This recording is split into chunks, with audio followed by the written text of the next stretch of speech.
آیات پر بیان چل رہا تھا، آج یہیں سے انشاءاللہ اس کو میں شروع کروں گا۔ جو لوگ ادھر بیٹھے ہوئے ہیں اگر وہ ادھر آ جائیں نا، سارا مجمع ادھر کو گیا ہوا ہے، سارا یہاں بندہ ہی نہیں ہے۔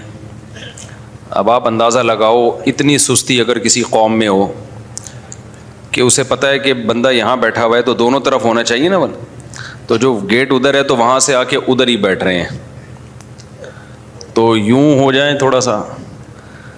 تو مجھے اس پہ ہوتا ہے کہ جب اتنی قوم میں سستی ہو تو وہ قوم کیا ترقی کرے گی؟ یعنی دیکھنے میں بھی کتنا عجیب سا نہیں لگ رہا ہوتا، مجمع برا لگ رہا ہوتا ہے کہ ادھر کوئی جا رہے ہیں سارے، پھر مجھے یوں کر کے بیان کرنا پڑے گا۔ تو اپنی طبیعت میں نا خود بخود ڈسپلن کو پیدا کرنا چاہیے، اس سے سارے کام سیدھے ہوتے ہیں۔ پتہ ہے آپ کو نبی صلی اللہ علیہ وسلم نے جو صفوں کو سیدھا کرنے کا حکم دیا اس میں آپ نے کیا فرمایا؟ لا تختلفوا فتختلف قلوبکم، صفوں کو ٹیڑھا مت کرو، اس سے تمہارے دل ٹیڑھے ہو جائیں گے۔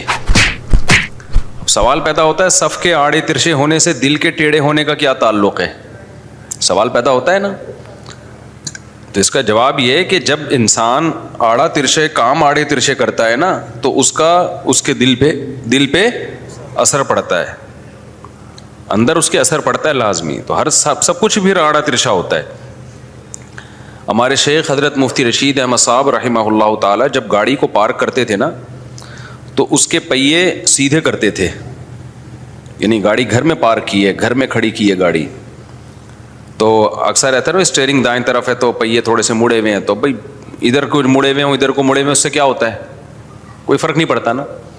ابھی بھی یہاں بہت سارے لوگ بیٹھے ہیں، بیٹا بچوں آپ لوگ شاباش ادھر آ جاؤ، ادھر آ جاؤ، اس طرف آ جاؤ۔ بھائی گاڑی جب آپ نے پارک کی ہے تو اسٹیئرنگ ادھر کو مڑا ہوا ہے اور گاڑی کے پہیے ادھر کو مڑے ہوئے ہیں، تو گاڑی نے اب چلنا تھوڑی ہے، تو صبح چلائیں گے نا، لیکن وہ اس کو بالکل سیدھ میں لاتے تھے۔ وجہ اس کی ہے کہ جن کے مزاج میں نظم و ضبط ہوتا ہے نا، تمیز ہوتی ہے، ان کی ہر چیز پھر تمیز سے ہوتی ہے، خود بخود ہی تمیز آتی ہے ہر چیز میں۔ کبھی آپ ہمارے یہاں تراویح پڑھیں نا، تو میں جب تراویح پڑھاتا ہوں قرآن میرے سامنے بند رکھا ہوتا ہے۔ اب کیا کرتے ہیں لوگ، قرآن لا کے رکھ دیتے ہیں، بھائی مفتی صاحب کو کبھی دیکھنا پڑا تو وہ تپائی پہ میز پہ تھوڑا سا ٹیڑھا سا رکھ دیتے ہیں، میں ہر رکعت کے بعد اس کو سیدھا کرتا ہوں، پھر کوئی ہاتھ لگا کے یوں گھما دیتا ہے تو میں پھر سیدھا۔ وجہ اس کی ہے کہ مجھ سے نماز ہی نہیں پڑھائی جاتی اگر وہ ٹیڑھا رکھا ہوا ہو۔ بھائی میز اگر ایسی ہے تو بک بھی اس پہ، چاہے قرآن ہو یا کوئی بھی کتاب ہو، وہ بھی کیسی ہونی چاہیے؟ سیدھی ہونا، ٹیڑھی کیوں ہے؟ سیدھی ہونی چاہیے۔ تو مجھے خیال ہوتا ہے کہ یہ سب کو غصہ آ رہا ہوگا یہ دیکھ کے، بعد میں نے اندازہ لگایا کسی کو بھی نہیں آ رہا ہوتا غصہ یہ دیکھ کے کہ یہ کتاب ٹیڑھی کیوں رکھی ہوئی ہے۔ تو اسلام کے مزاج میں تمیز ہے، نظم ہے۔ ہم لوگ اسلام کو صرف نماز روزے کی حد تک لیتے تو اس میں بھی نہیں ہے، افسوس کی بات ہے، کتنے نمازی مل جائیں گے آپ کو، لیکن کم از کم نماز روزے کو اسلام سمجھتے ضرور ہیں، ڈسپلن کو، تمیز کو، اس کو اسلام ہم سمجھتے ہی نہیں ہیں۔ حالانکہ پورا ایک نبی صلی اللہ علیہ وسلم کی احادیث کا پورا ایک چیپٹر اسی پہ ہے، معاشرت، رہن سہن، تمیز، ادب۔ تو صف میں دیکھو نا، امام بیچ میں کھڑا ہوتا ہے، ادھر بھی اور ادھر بھی، اب ایک طرف بھی صف نکلتی چلی جائے، ادھر بندے ہی نہ ہو تو امام کتنا برا لگے گا، یار یہ نماز ہو رہی ہے کیا ہو رہا ہے یہ۔ اس لیے حکم کیا ہے کہ امام کہاں ہو؟ بیچ میں۔ تو دائیں طرف صف ہو، اگر ادھر جگہ خالی ہے تو پھر پہلے ادھر کی پر کریں، لیفٹ سائڈ پہ اگر جگہ خالی ہے تو رائٹ پہ نہ جائیں، آپ اس کو پہلے پر کریں، اور رائٹ پہ جگہ خالی ہے تو لیفٹ پہ نہ جائیں، پہلے پہلی صف مکمل ہوگی پھر اگلی شروع ہوگی۔ تو یہ ساری احکام قرآن و سنت سے ثابت ہیں۔ تو یہ سب اس لیے کہ جب نماز ہو رہی ہے تو تمیز سے ہوگی پوری۔ نبی صلی اللہ علیہ وسلم تو صف کے کھڑے ہونے کے بعد نا آپ وہ تیر لے کے چل رہے تھے کہ بالکل سیدھا کرو، تو ایک صحابی کے کم پیٹ پہ آپ صلی اللہ علیہ وسلم نے وہ تیر لگایا کہ تھوڑا سا پیچھے ہوں، تو ان کے تیر لگا، انہوں نے کہا میں قصاص لوں گا، تو نبی صلی اللہ علیہ وسلم نے اپنا پیٹ کھول دیا کہ ٹھیک ہے تم بھی تیر مار دو، تو انہوں نے آپ صلی اللہ علیہ وسلم کو جو ہے نا بوسہ لیا اور کہا کہ ظاہر ہے وہ تو ایک مزاح کر رہے تھے۔ تو اس سے کیسے پتہ چلتا ہے کہ بھائی نبی نے صف کے بھی سیدھا کرنے کا کتنا اہتمام کیا ہے۔ تو نماز بھی بھائی تمیز سے ہو، روزے کا بھی ایک ٹائم ہے یا نہیں ہے؟ غروب آفتاب سے آپ نے 1 سیکنڈ پہلے روزہ کھول دیا، روزہ ہو جائے گا؟ لا ہے، شریعت کا قانون ہے، اس کو فالو کرنا پڑے گا. آپ نے روزہ رکھا ناروے میں، 22 گھنٹے کا روزہ تھا، ابھی سورج غروب ہونے میں 3 سیکنڈ باقی تھے، آپ نے کہا جہاں اتنا لمبا میں نے روزہ رکھا ہے ابھی 3 سیکنڈ سے اللہ کوئی جہنم میں تھوڑی ڈال دے گا مجھے، تو میں کھا لیتا ہوں کھجور. ساری دنیا کے سارے مفتی فتویٰ دیں گے بھائی تیرا روزہ صرف یہ نہیں کہ نہیں ہوا، ٹوٹا بھی ہے، اور 2 مہینے کے لگاتار کفارے کے روزے بھی رکھنے ہیں تم نے. 2 مہینہ کفارہ. آپ کہو گے اللہ اتنا بڑا ظالم ہے یار، میں نے 21 گھنٹے مکمل کر لیے، 2-3 سیکنڈ کے فرق سے مجھے 2 مہینے کے روزے لازم ہو گئے. تو لوگ کیا کہیں گے؟ بھائی اللہ کا قانون جو ہے وہ چینج نہیں ہو سکتا آپ کے جذبات کی وجہ سے. قانون یہی ہے کہ غروب آفتاب کے بعد ہی روزہ کھولنا پڑے گا. سمجھتے ہو گے نہیں سمجھتے تو وہ نہیں چینج ہو سکتا. تو اس لیے اپنی زندگیوں میں تمیز ومیز لانے کی کوشش کرنی چاہیے. اب آپ یہ دیکھو نبی نے سونے کا کیسا خاندانی طریقہ بتایا ہے. ہمارے نبی صلی اللہ علیہ وسلم باوضو ہو کے سوتے تھے، دائیں طرف کروٹ لے کے سوتے تھے، اور بعض روایات میں بھی آتا ہے کہ اپنا ہاتھ اپنے رخسار کے نیچے. بھی مجھے اس روایت کی پوری تحقیق نہیں ہے کہ صحیح ہے یا کمزور ہے، لیکن اتنی تو ہے کہ دائیں کروٹ پہ آپ نے لیٹنے کے انداز سے آپ کو پتہ چل جائے گا بندے میں تمیز کتنی ہے. لوگ آتے ہیں لونڈے لپاڑے نا گھروں میں آتے ہیں، کیسے ایک ٹانگ مشرق کی طرف، ایک شمال کی طرف، ایک جنوب کی طرف، گردن بالکل ٹیڑھی، زبان ادھر کو نکلی ہوئی ہوگی. ایسا ہی ہے نا، پڑا ہوا ہوگا یوں یوں کر کے. اسی سے پتہ چل جائے گا اس کی زندگی میں کتنا ڈسپلن ہے. مجھے یاد ہے ہمارے ایک ریلیٹیو تھے، ان کے گھر جانا ہوا تو 2 بھائی نا، جوان بھائی بستر پہ سو رہے ہیں، ایک اس بیڈ پہ ایک اس بیڈ پہ. تو ان کے گھر والوں نے مجھے بتایا کہ یہ دیکھیں، ایک میں کہ مزاج میں تمیز ہے، دوسرے میں تمیز نہیں ہے. تو ایک بڑی تمیز سے سو رہا تھا، ایسے تمیز سے نا اپنے کپڑوں کو سمیٹ کے، دوسرا ایسے آڑا ترچھا، نا پتہ ہی نہیں کون سے پرزے کدھر کو جا رہے ہیں، اس کے کچھ پتہ ہی نہیں.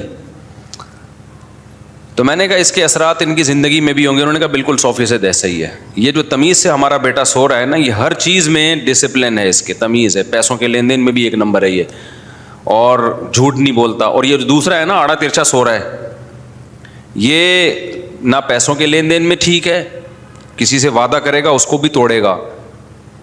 تو اس سے پتہ چلتا ہے کہ آپ کی ہر چیز پہ افیکٹ بولو کرتی ہے. تو اس لیے تھوڑا سا تمیز ممیز. خیر ہم کہیں اور نکل گئے. تو میں نے جو سورہ معارج کی آیات تلاوت کی ہیں، ان آیات میں اللہ تعالیٰ نے بتایا کہ جو لوگ یہ کہتے ہیں کہ موت کے بعد زندگی نہیں ہے، پہلے لوگ یہ نہیں کہا کرتے تھے. میں کیوں اس ٹاپک کو بار بار چھیڑتا ہوں؟ دیکھو میں کسی ٹاپک کو بار بار چھیڑ رہا ہوں نا، وہ آپ کو بور کرنے کے لیے نہیں چھیڑ رہا ہوتا. جب تک ایک چیز کو بار بار ریپیٹ نہ کیا جائے نا، وہ سوسائٹی میں چلتی نہیں ہے. ایسا نہیں ہوتا ایک دفعہ بیان کیا، کیونکہ ہم جو یہاں بیان کرتے ہیں ہماری نیت ہوتی ہے سوسائٹی کی اصلاح کرنا، جنرل نالج شیئر کرنا ہماری نیت بولو نہیں ہوتی. اگر نالج شیئر کرنا ہوتی تو پھر ایم اے اسلامیات کرو بھائی، پڑھو جا کے، اس میں بھی آپ کو بہت ساری نالج اسلامیات کے بارے میں مل جائے گی. یونیورسٹیاں بہت بنی ہوئی ہیں، مدرسے بھی ہیں، یونیورسٹیاں بھی ہیں. ہمارا مقصد ہوتا ہے اصلاح. تو جب کسی کا مقصد سوسائٹی کی اصلاح کرنا ہو، سوسائٹی میں جو غلط ہو رہا ہے اس کو ٹھیک کرنا ہو، تو وہ ایک ٹاپک کو بار بار ریپیٹ کرے گا تاکہ لوگ اس کو سیریس لینا شروع کریں، ورنہ سیریس لیتے نہیں ہیں. اب عدالتی خلا کو میں نے بہت گھمایا تو تھوڑا سا لوگ نے سیریس لینا شروع کیا. اور کمال کی بات، میری سپورٹ میں تو کیا بیان آتا، میری مخالفت میں اس پہ بیان آنا شروع ہو گئے. اور یہ جو بیان دے رہے ہیں کوئی علماء نہیں ہیں، یہ وہ نام نہاد اسکالرز ہیں جن کو قرآن و سنت کے علاوہ سب کچھ پتہ ہے. قرآن و سنت کا ان کو بالکل بھی نہیں پتہ. اب وہ اچھلنا شروع ہو گئے، ان کے پیٹ میں مروڑ ہو گیا ہے. اور میرے کلپ چلا کے نا اس پہ ریئیکشن. حالانکہ ان کو ذرا بھی ڈر نہیں لگتا کہ یہ اس میں بدنام ہو جائیں گے ٹھیک ٹھاک. اگر میں نے ان کو چیلنج کر دیا نا کہ میں آ رہا ہوں اس ٹاپک پہ بات کرتے ہیں، تو یہ بھاگیں گے وہاں سے، کیونکہ عدالتی خلا کے مسئلے پر بھی ان کے پاس نہ کوئی قرآن کی آیت ہے، نہ کوئی حدیث ہے نہ کسی صحابی کا کوئی قول ہے ان کے پاس, کچھ بھی نہیں ہے.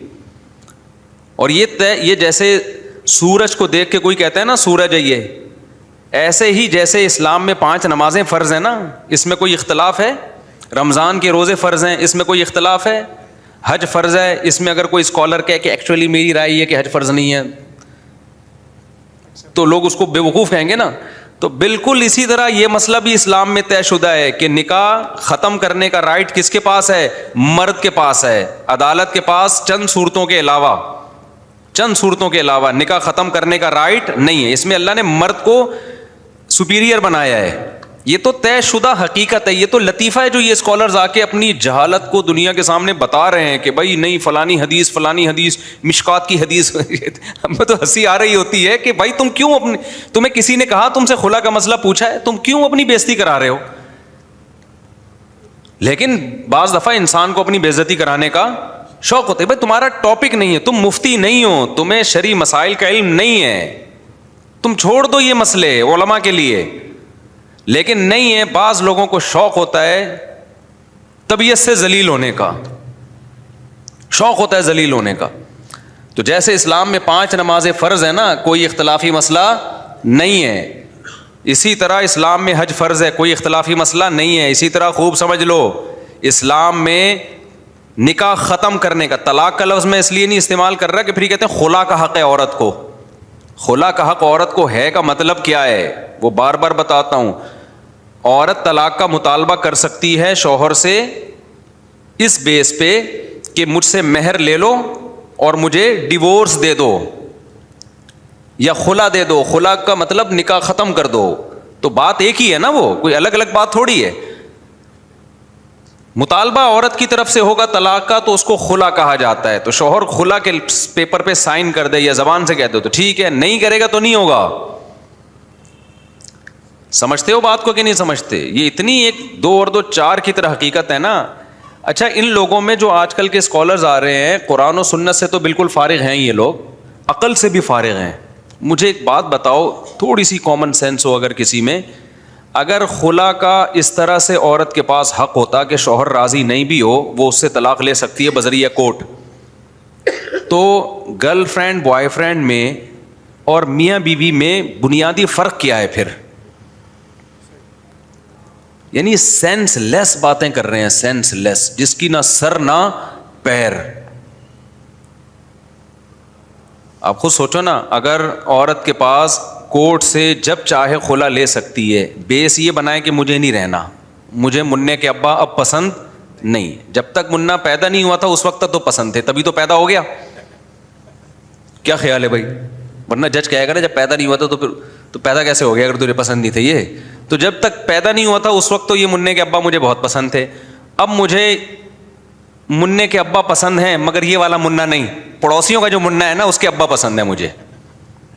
یہ جو آج کل کے اسکالرز آ رہے ہیں نا, مشہور اسکالر, میں نام نہیں لیتا اب اس کا, وہ تو سب کو پتہ ہی ہے, انہوں نے آج کل اس مسئلے کو بلا وجہ اپنی بےزتی کرانے کے لیے بلا وجہ اس مسئلے کو میڈیا پہ چلانا شروع کر دی ہے. کوئی ایک حدیث بھی نہیں ہے اس پہ بھائی جو جس خلا کی آپ بات کر رہے ہو, کیونکہ اس کا سیدھا مطلب یہ ہوا کہ جیسے ڈیورس کا حق مرد کے پاس ہے, یعنی نکاح ختم کرنے کا حق مرد کے پاس ہے, اسی طرح کس کے پاس ہے؟ عورت کے پاس. فرق صرف یہ ہے کہ مرد خود دے سکتا ہے, عورت کورٹ سے لے سکتی ہے. تو اس کا مطلب کہ کورٹ کے پاس بھی حق ہے کہ آپ کی بیوی کو طلاق دے سکتا ہے, یعنی جج کے پاس بھی حق ہے کہ جیسے وسیم بھائی اپنی بیوی کو طلاق دے سکتے ہیں ایسے ہی ستار بھائی بھی دے سکتے ہیں آپ کی بیوی کو طلاق, بشرطے کہ وہ جج ہوں. یہ مطلب نکلا کہ نہیں نکلا؟ یعنی اب اگر مجھے کسی کی بیوی کو طلاق دینی ہے تو میں جج بن جاؤں, بہترین حل ہو گیا کہ نہیں ہو گیا؟ کیا خیال ہے؟ پاگل ہیں خدا کی قسم, یہ لوگ پاگل ہیں.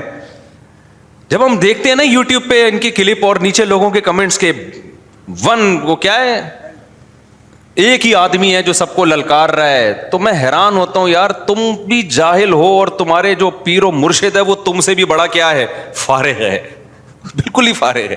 تو یہ ایک مسئلہ نہیں ہے, درجنوں مسائل میں پھینکتے چلے جاؤ, پھینکتے چلے جاؤ, پھینکتے چلے جاؤ, کوئی پوچھنے والا نہیں ہے.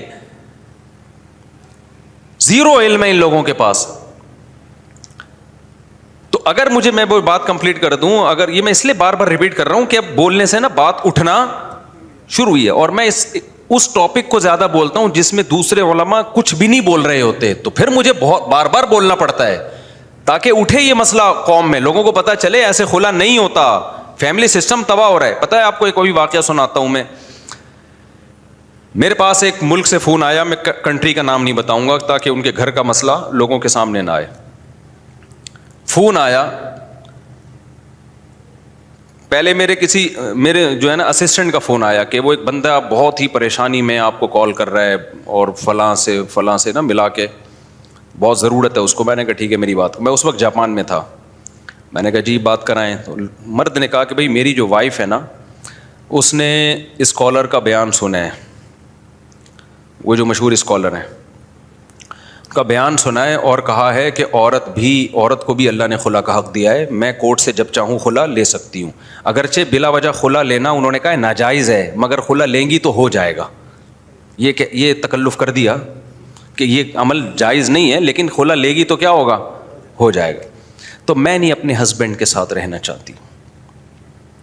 ان کی بیوی کا یہ بیان ہے. پہلے تو اس کا یہ بیان ہے کہ میرے 5 بچے ہیں. میرے کتنے بچے ہیں؟ 5 بچے. میں نام لے بھی دوں اب کیا جا رہا ہے, تو سب کو پتہ ہے کینیڈا سے فون آیا تھا اور 5 ہی بچے تھے ان کے. میں اکثر وہ کرتا ہوں کہ کردار چینج ہو جائے نا, لیکن یہ مسئلہ ایسا ہے کہ اس میں چینج کرنے کی ضرورت نہیں ہے. تو انہوں نے کہا جی, اس شخص نے کہا کہ میرے 5 بچے ہیں اور اب میری وائف کینیڈا میں کورٹ سے طلاق لے رہی ہیں, میں اس پہ راضی نہیں ہوں.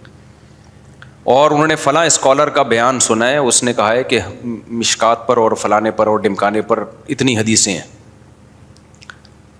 تو مفتی صاحب کیا یہ درست ہے؟ وہ بندہ نا ایسا لگ رہا تھا رو پڑے گا. میں نے کہا نہیں ایسا نہیں ہوتا, آپ کیا کوئی ظلم کر رہے ہیں ان کے ساتھ؟ کوئی کہتے ہیں نہیں میں نے کہا آپ اپنی وائف سے بات کرائیں. انہوں نے مجھے خود کہا کہ میں آپ کی بات کرواتا ہوں. کانفرنس کال کی نا, میں نے ان کی اہلیہ سے بات کی. میں نے کہا جی بتائیے آپ کے شوہر آپ کا بیسک نان نفقہ دیتے ہیں؟ انہوں نے کہا ہاں دیتے ہیں. میں نے کہا ایسا تو نہیں بے تحاشا مارتے پیٹتے ہوں بلا وجہ ٹارچر کر کے رکھا؟ نہیں جی ایسا بھی کوئی مسئلہ نہیں. میں نے کہا پھر آپ کیوں کورٹ میں خلا فائل کر رہی ہیں؟ کہ نہیں میرا رائٹ ہے, میں نہیں رہنا چاہتی. اچھا خاتون 1 نمبر, اپنے شوہر پہ جھوٹا الزام, یہ کمال کی بات ہے, کوئی جھوٹا الزام نہیں لگایا. یہ میں ان کو, ورنہ خواتین آج کل کورٹ میں جا کے نا وکیل نے شوہر کے ظلموں کی ایک داستان کمپوز کی ہوئی ہوتی ہے. تمام دنیا کے تمام شوہر اس پہ فٹ آ رہے ہوتے ہیں. جب بھی کوئی خاتون کورٹ میں جائے گی کہ مجھے خلا چاہیے, وکیل کہتا ہے اتنے پیسوں میں تیرے کو خلا مل جائے گا, پیسے دیے فیس دی, وکیل سائن کروا دیتا ہے. میں مسمہ فلان بنتے فلاں جو شادی قرار پائی تھی, وہ مخصوص الفاظ ہوتے ہیں, اتنے فلاں تاریخ کو قرار پائی تھی, یہ اس کا وہ ہے نکاح نامہ ہے اور یہ فلانا ہے, تو میرا شوہر نے آج تک مجھے خرچہ نہیں دیا, مارتا پیٹتا ہے, بے تحاشا ہے, یہ فلانا ہے تو ڈمکانا ہے, تو یوں ہے تو فلانا ہے. وہ پڑھتی بھی نہیں ہے, سائن کر دی اس پہ. لیکن اس خاتون کی میں سچ گوئی کو, حق گوئی کو داد دوں گا. انہوں نے کہا نہیں میرے شوہر میں کوئی خرابی نہیں, صرف ایک اشکالات تھے کہ جی مورگیج پہ جو ہے نا انہوں نے گھر لیا ہوا ہے. تو میں نے کہا وہ تو ان کا ہیڈ ایک ہے نا, مورگیج پہ گھر لیا ہوا ہے, جائز ناجائز, یہ آپ کے تو بنیادی حقوق ادا کر رہے ہیں نا. اب 40 سال کے بعد مرد اگر سفید بالوں کو کالا کرتا ہے, کوئی عورت خلا کہہ سکتی ہے کہ میرا میاں ناجائز کر رہا ہے, بالوں کو کیا کر رہا ہے, کالا کر رہا ہے. نئی فلم آئی ہے بالی ووڈ کی, وہ دیکھ رہا ہے, غلط کر رہا ہے بھائی, پرانی بھی غلط دیکھ کے غلط کر رہا ہے, نہیں بھی, لیکن یہ کوئی بیس تھوڑی ہے. میں نے کہا آپ کے بیسک حقوق, بیسک کا مطلب اس لیے یہ قید بڑھائی جاتی ہے کہ تھوڑی بہت اونچ نیچ تو ہر گھر میں ہوتی ہے, بیسک حقوق. میں نے کہا جی پورے کر رہا ہے. میں نے کہا پھر آپ کے لیے تو خلا آپ لیں گی, وہ خلا ہوگا ہی نہیں, کلعدم ہے. شوہر کے پاس رائٹ ہے ڈیورس دینے کا, آپ شوہر کو راضی کر لیں, اگر آپ نہیں رہنا چاہتی وہ دے دے تو ٹھیک ہے, نہیں دے تو اسی کے ساتھ رہیں. بلا وجہ تو خلا مانگنا بھی حرام ہے, یہ تو آپ کے لیے تو مانگنا ہی حرام ہے. لیکن اگر پھر بھی آپ کا موڈ نہیں ہے رہنے کا, نہیں سمجھ میں آ رہا آپ کو, تو اس کو ریکویسٹ کر لیں, اگر وہ دینی ہوگی دے دے گا, نہیں دینی ہوگی بھائی شوہر ہے. تو انہوں نے وہی اسکالر کا نام لے لیا کہ جی وہ فلاں اسکالر کا سنا ہے اور وہ تو کہہ رہا ہے. میں نے کہا وہ اسکالر ہے, وہ عالم نہیں, اسکالر بھی نہیں ہے. اسکالر کے پاس بھی نا کوئی پراپر نالج ہوتی ہے, ایک کچھ نہ کچھ ایک کورس کیا ہوا ہوتا ہے, کو پڑھا ہوا ہوتا ہے. وہ نے کہنے لگی نہیں, جب وہ انہوں نے تو حدیث کے ریفرنس, میں نے کہا خدا کی قسم غلط ریفرنس صحیح ہے لیکن وہ حدیثوں میں وہ مضمون نہیں ہے جو وہ بیان کر رہا ہے, ترجمہ ہی دیکھ لو آپ. کہہ رہی نہیں تو حنفیوں میں پروپیگنڈا کیا ہوا ہے نا, حنفیوں نے یہ مشہور کیا ہوا ہے کہ ایسے خلا نہیں ہوتا, حنفیوں نے مشہور کیا ہوا ہے. بھائی یہ قرآن و سنت میں صحابہ تابعین ائمہ اربعہ کا مذہب ہے, یہ حنفیوں کا نہیں ہے. حنفیوں نے کبھی اسی لیے کہ قرآن و سنت کا ہے. ایسے ایسے آج کل پروپیگنڈے ہو رہے ہیں نا.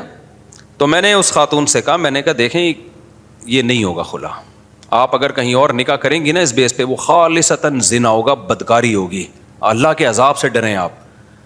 آپ ایک آج کے اسکالر کو فالو کر رہی ہیں قرآن و سنت سمجھنے میں, آپ کو نہ ابو حنیفہ سمجھ میں آ رہے, نہ امام شافعی, نہ امام مالک, نہ امام احمد, اتنے بڑے بڑے مجتہدین محدثین, کچھ بھی نہیں ہے. تو آپ کا گھر ٹوٹ رہا ہے. وہ بندہ رو رہا تھا, رونے والی آواز بنی ہوئی تھی اس کی, کہہ رہا ہے میرے 5 بچے ہیں, میرا گھر ٹوٹ رہا ہے. یہ میں آپ کو بتا رہا ہوں کہ اس کے سائیڈ افیکٹ کی ایک مثال, جبکہ ایسی سینکڑوں مثالیں ہیں. سمجھ میں آ رہی ہے بات کہ نہیں آ رہی ہے؟ سینکڑوں مثال, اچھے بھلے گھر کیا ہو رہے ہیں, ٹوٹ رہے ہیں اس پہ. میں اس خاتون پہ بدگمان نہیں ہوتا, مجھے نہیں پتا کہ وہ کیوں خلا لے رہی ہیں. ہاں ان کی ایک دلیل یہ تھی, کہتے ہیں دیکھیں نکاح ایک کانٹریکٹ ہے. نکاح کیا ہے؟ ایک کانٹریکٹ. جب ہم کمپنی کے ساتھ ایک کانٹریکٹ کرتے ہیں تو ہماری مرضی نہ جب چاہیں اس کو ختم کر دیں. تو شادی بھی ایک, میرج بھی ایک کانٹریکٹ تھا. ہم نے 5 سال اچھے گزار لیے, 4-5 بچے ہو گئے, اب میں کانٹریکٹ ختم کرنا چاہتی ہوں. میں نے کہا یہ آپ کا میاں ہے, آپ کی کمپنی نہیں ہے. میں نے یہی دلیل دی, یہ میاں ہے, یہ کمپنی. سمجھ میں آ رہی ہے بات کہ نہیں آ رہی؟ بس یہ کہا اور پھر وہ کچھ کہ میں نے لائن کاٹ دی, مجھے غصہ آنے لگا تھا. تو کانٹریکٹ ختم کر دو بھائی, اللہ کے قانون کہاں گئے؟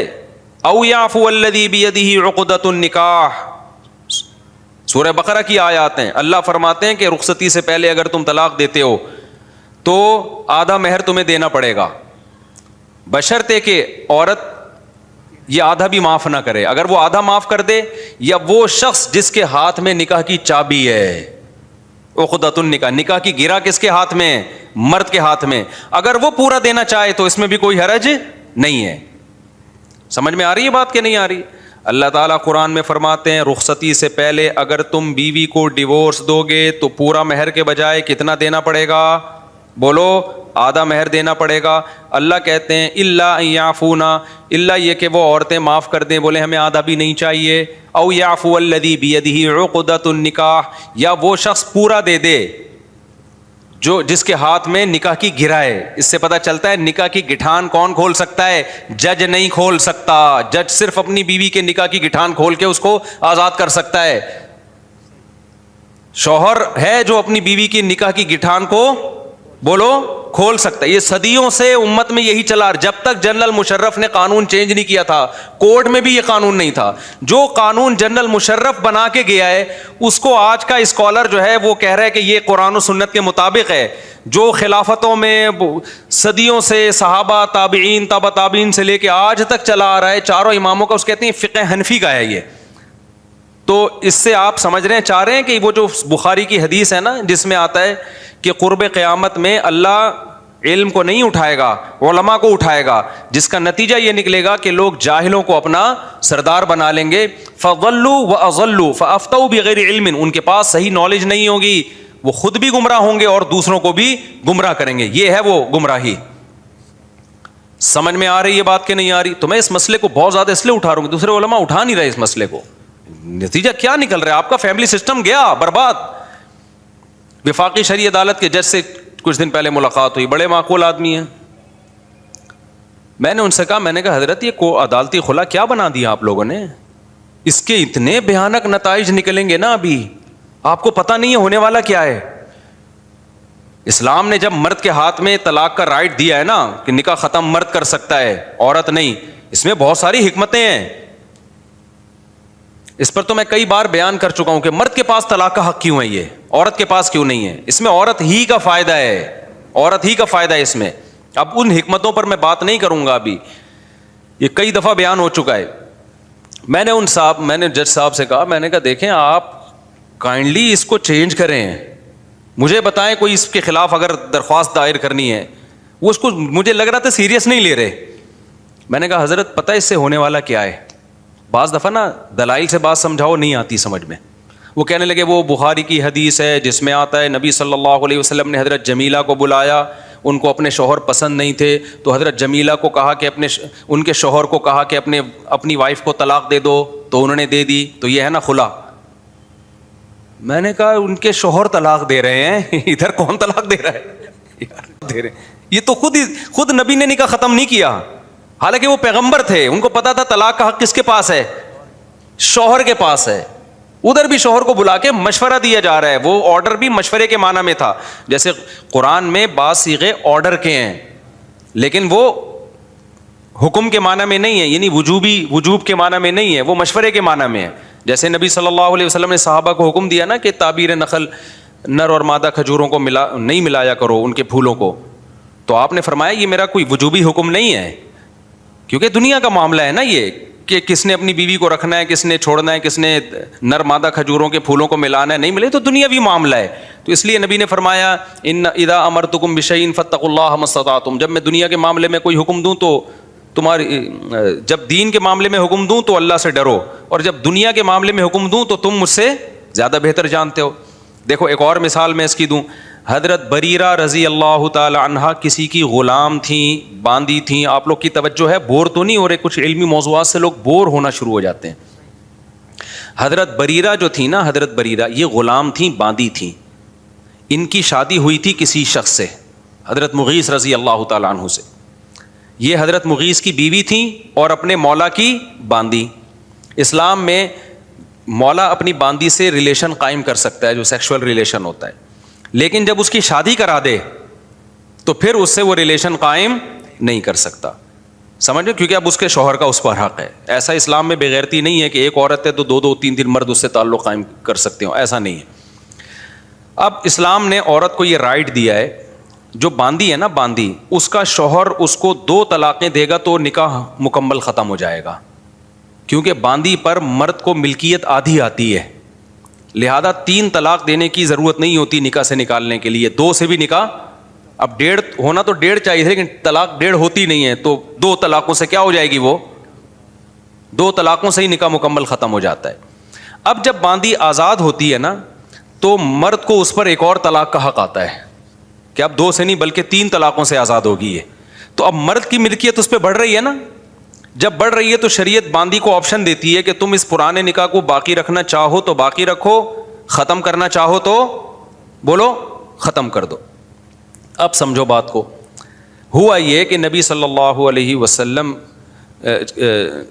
یعنی جب ان کے مولا نے ان کو آزاد کیا, حضرت بریرہ کو, جب حضرت بریرہ کو آزاد کیا تو حضرت بریرہ کے پاس اسلام کے قانون کی روح سے طلاق کا حق آ گیا. کیوں؟ شوہر کو 2 کے بعد 3 کا اختیار بڑھ رہا ہے نا, ملکیت بڑھ رہی ہے شوہر کی, تو باندی کے پاس رائٹ ہو گیا کہ اب اپنے پرانے نکاح کو چاہو تو باقی رکھو, چاہو تو اس کو ختم کر دو. حضرت بریرہ نے ارادہ کیا کہ میں اپنے نکاح کو ختم کرتی ہوں. حضرت مغیث جو تھے نا, جو حضرت بریرہ کے شوہر تھے, وہ عشق کی حد تک اپنی بیوی سے محبت کرتے تھے, بہت زیادہ ان کو محبت تھی اپنی زوجہ سے. وہ بہت سخت ڈپریشن میں, ٹینشن میں چلے گئے. ہمارے نبی صلی اللہ علیہ وسلم نے حضرت بریرہ کو حکم دیا, وہاں بھی آرڈر کا صیغہ ہے کہ تم ان سے نکاح کر لو. انہوں نے فرمایا یا رسول اللہ یہ آپ کا آرڈر ہے یا مشورہ ہے؟ سمجھ رہے ہیں؟ فرمایا مشورہ ہے. حالانکہ صیغہ وہاں بھی آرڈر کا تھا, لیکن ظاہر ہے کس نے کس سے نکاح کرنا ہے نہیں کرنا, نارملی تو یہ انسان کی پرسنل لائف ہے نا, تو ہمارے نبی کی عادت نہیں تھی کہ ان چیزوں میں کسی پہ کو فورس کریں. ایک واقعہ ہمیں ملتا ہے کہ نبی صلی اللہ علیہ وسلم نے حضرت زینب کو حکم دیا کہ وہ زید ابن حارثہ سے نکاح کریں. اس میں حکمتیں تھیں, کیونکہ اللہ تعالیٰ چاہتے تھے منہ بولے بیٹے کی جو بیوہ ہے نا اس کو لوگ حلال سمجھیں, حرام نہ سمجھیں, اس کی مطلقہ کو لوگ حلال سمجھیں. لیکن نارملی جہاں بھی دنیا کے معاملات میں آرڈر نبی کا آئے گا تو وہ آرڈر لازمی نہیں ہوگا, وہ مشورے کے طور پر آرڈر ہوگا. تو نبی نے حضرت بریرہ کو حکم دیا کہ تم ان سے دوبارہ نکاح کر لو. حضرت بریرہ نے فرمایا یا رسول اللہ یہ آپ کا حکم ہے یا مشورہ ہے؟ فرمایا مشورہ ہے. فرمایا میں نہیں مانتی اس مشورے کو. تو نبی ناراض بھی نہیں ہوئے, سمجھ رہے, نبی صلی اللہ علیہ وسلم ناراض بھی نہیں ہوئے کہ بھئی ٹھیک ہے, تو تمہارا جب اللہ نے تمہیں رائٹ دیا ہے کہ نہیں رہنا چاہو تو ہم تھوڑی زبردستی کریں گے تم پہ. لیکن حضرت جو ان کے شوہر تھے نا, ان پہ اتنی قیامت گزری, وہ گلیوں میں پھرتے تھے خاک, ایسے بعض روایات میں آتا ہے خاک ڈالتے تھے یا روتے پھرتے, ابھی مجھے پورے الفاظ یاد نہیں ہیں حدیث کے, بہت زیادہ روتے پھرتے تھے وہ گلیوں میں اپنی بیوی کو یاد کر کے. اور ادھر لوگ سفارش کرتے تھے بریرہ سے, بھئی تمہارا میاں اتنی محبت کر رہا ہے, کر لو ان سے نکاح. وہ کہتی نہیں. وہی بات ہے نا, مجھے آپ بالکل بھی پسند. تو اب کیا ہوا کہ جی حضرت بریرہ, تو نبی صلی اللہ علیہ وسلم نا ایک تعجب سے فرمایا کرتے تھے کہ ایک طرف ان کے شوہر کی محبت دیکھو اور دوسری طرف ان کا اپنے شوہر سے بوجھ دیکھو, دونوں ایکسٹریم لیول پہ پہنچے ہوئے ہیں. تو اس سے صاف پتہ چلتا ہے نکاح طلاق کے معاملے میں ہمارے نبی کی عام عادت یہ تھی کہ کسی کو جبری آرڈر نہیں کیا کرتے تھے. تو حضرت جمیلہ جو حضرت ثابت کی بیوی تھیں, وہ ایک رات گزرنے کے پاس نبی صلی اللہ علیہ وسلم کے پاس آئیں. صحیح بخاری کی حدیث ہے, اور اس حدیث کا عنوان ہے اول خلع فی الاسلام, اسلام میں سب سے پہلا خلا کا واقعہ. یہ کون سا واقعہ تھا؟ خلا کا واقعہ تھا یہ. تو وہ زوجہ آئی ہیں اور کہنے لگیں یا رسول اللہ میری شادی ہوئی ہے, مجھے اپنے شوہر پر اخلاقی اعتبار سے, دینی اعتبار سے کوئی اعتراض نہیں ہے, لیکن میرے شوہر قد میں انتہائی پست اور رنگ انتہائی سیاہ ان کا, اور بی من الجبال ما ترى, میں انتہائی حسین عورت ہوں, آپ جانتے ہیں میرے بارے میں. تو میں نہیں, اب وہ بغیر دیکھے نکاح کر لیا تھا. یہ بھی نہیں کہ 5 بچوں کے بعد آئی ہیں, 4 بچے ہو گئے, 1 سال ہو گیا, ولیمہ بھی ہو گیا, سب کچھ ہو گیا, اور جناب بچوں کی ایجوکیشن کمپلیٹ ہو گئی, اب آ رہی ہیں. بھائی ایک رات گزری ہے, اگلے دن آ گئی کہ بھائی دھوکے, یعنی دھوکہ بھی نہیں دیا تھا ان کے شوہر نے, بس کہ بھائی میں نے دیکھا نہیں تھا, میرا خیال تھا واجب ہی جیسے سب لوگ ہوتے ہیں, لیکن یہ تو بالکل ہی یعنی میری توقعات سے بالکل ہی اپوزٹ نکلے ہیں. تو ایسے موقع پہ جب کہیں یہ مسئلہ ہو گیا ہو تو عدالت یا جج یا مفتی کو چاہیے کہ وہ شوہر کو مشورہ دے دے کہ یار بیچاری کے ساتھ دھوکہ ہو گیا, اگرچہ تم نے دھوکہ نہیں دیا لیکن اس نے دیکھا نہیں تھا تمہیں, اس کا خیال یہ تھا نارمل جیسے سب ہوتے ہیں اس طرح ہو گئے تو گزارا کر لوں گی, بھائی اخلاق کے اور دین کے اچھے ہیں, وہ دین کے لحاظ سے بہت اچھے تھے.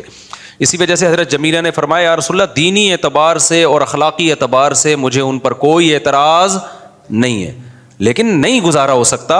اکرہ الکفر فی الاسلام, میں اسلام میں ناشکری کو پسند کرتی ہوں کہ شوہر بھی مانوں اور پھر ان سے نفرت بھی رکھوں, یہ چیز میرے لیے ایکسیپٹیبل نہیں ہے. جب شوہر ہے تو پھر سر کا تاج بنانا پڑے گا اس کو, تو میں نہیں, اب یہ میرے لیے ممکن نہیں ہے. تو ایسے موقع پہ کوئی بھی عقل مند ہوگا وہ کیا کہے گا؟ بھائی شوہر کو مشورہ دے گا یار چھوڑ دے بیچاری کی جان, یہی کہے گا نا, غلطی سے ہو گئی شادی, کیا خیال ہے بھائی؟ اب وہ تجھے ذہنی طور پر ایکسیپٹ کرے گی نہیں, اللہ رسول کی وعیدیں سن کے اور جہنم کی آیات سن کے تیری اطاعت کرے گی, کتنے دن کرے گی وہ؟ محبت ہی نہ ہو تو کیسے گزارا ہوتا ہے؟ تھوڑا بہت ڈفرینس ہوتا تو گزارا کر لیتے. ہمارے پاس کوئی ایسا کیس آئے نا, کوئی آڑے ترشے کی شادی کسی خوبصورت سے ہو جائے, تو ہم کہتے ہیں بھائی تھوڑا بہت ہے ڈینٹنگ پینٹنگ سے صحیح کر لیں گے.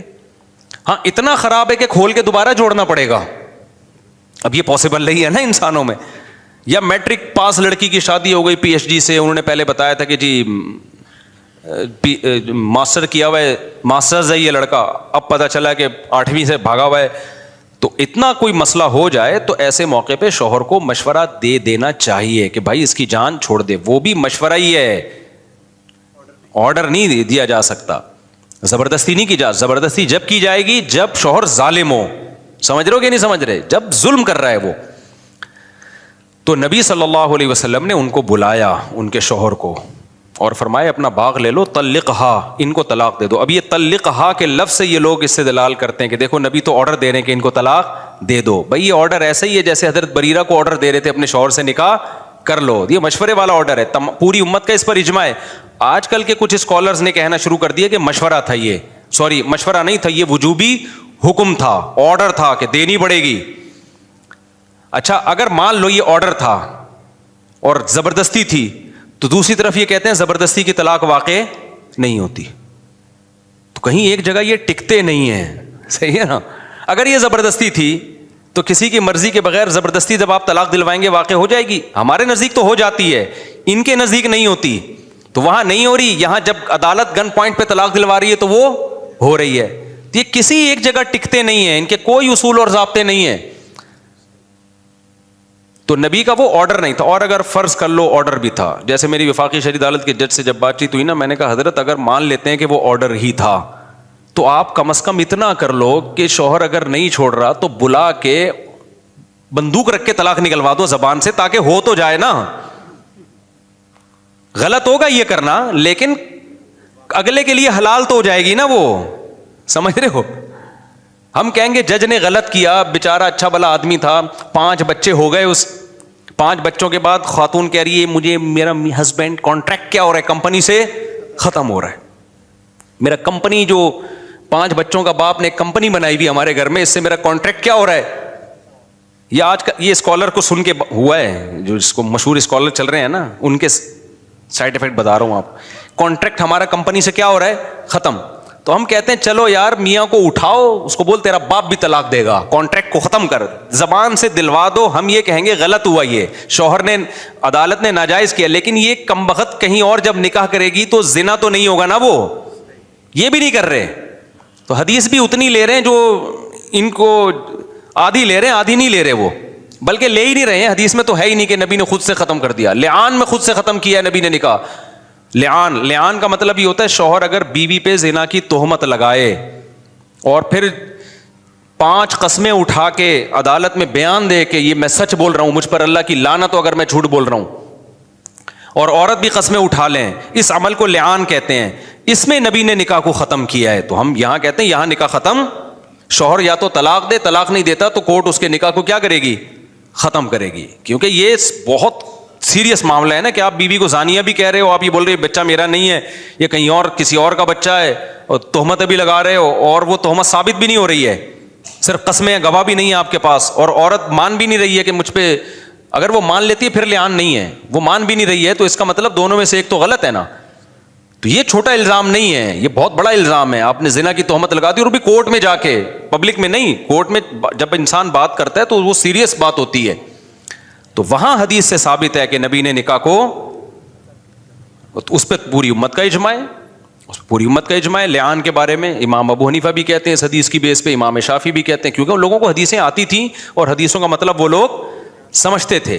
ایسا ہی نہیں ہے کہ کوئی بھی کر لے. تو میں اس لیے خلا کے مسئلے کو اچھال رہا ہوں بہت زیادہ یہ, اور آج کل کے اسکالر سے قطعاً متاثر نہ ہوں, سمجھتے ہو.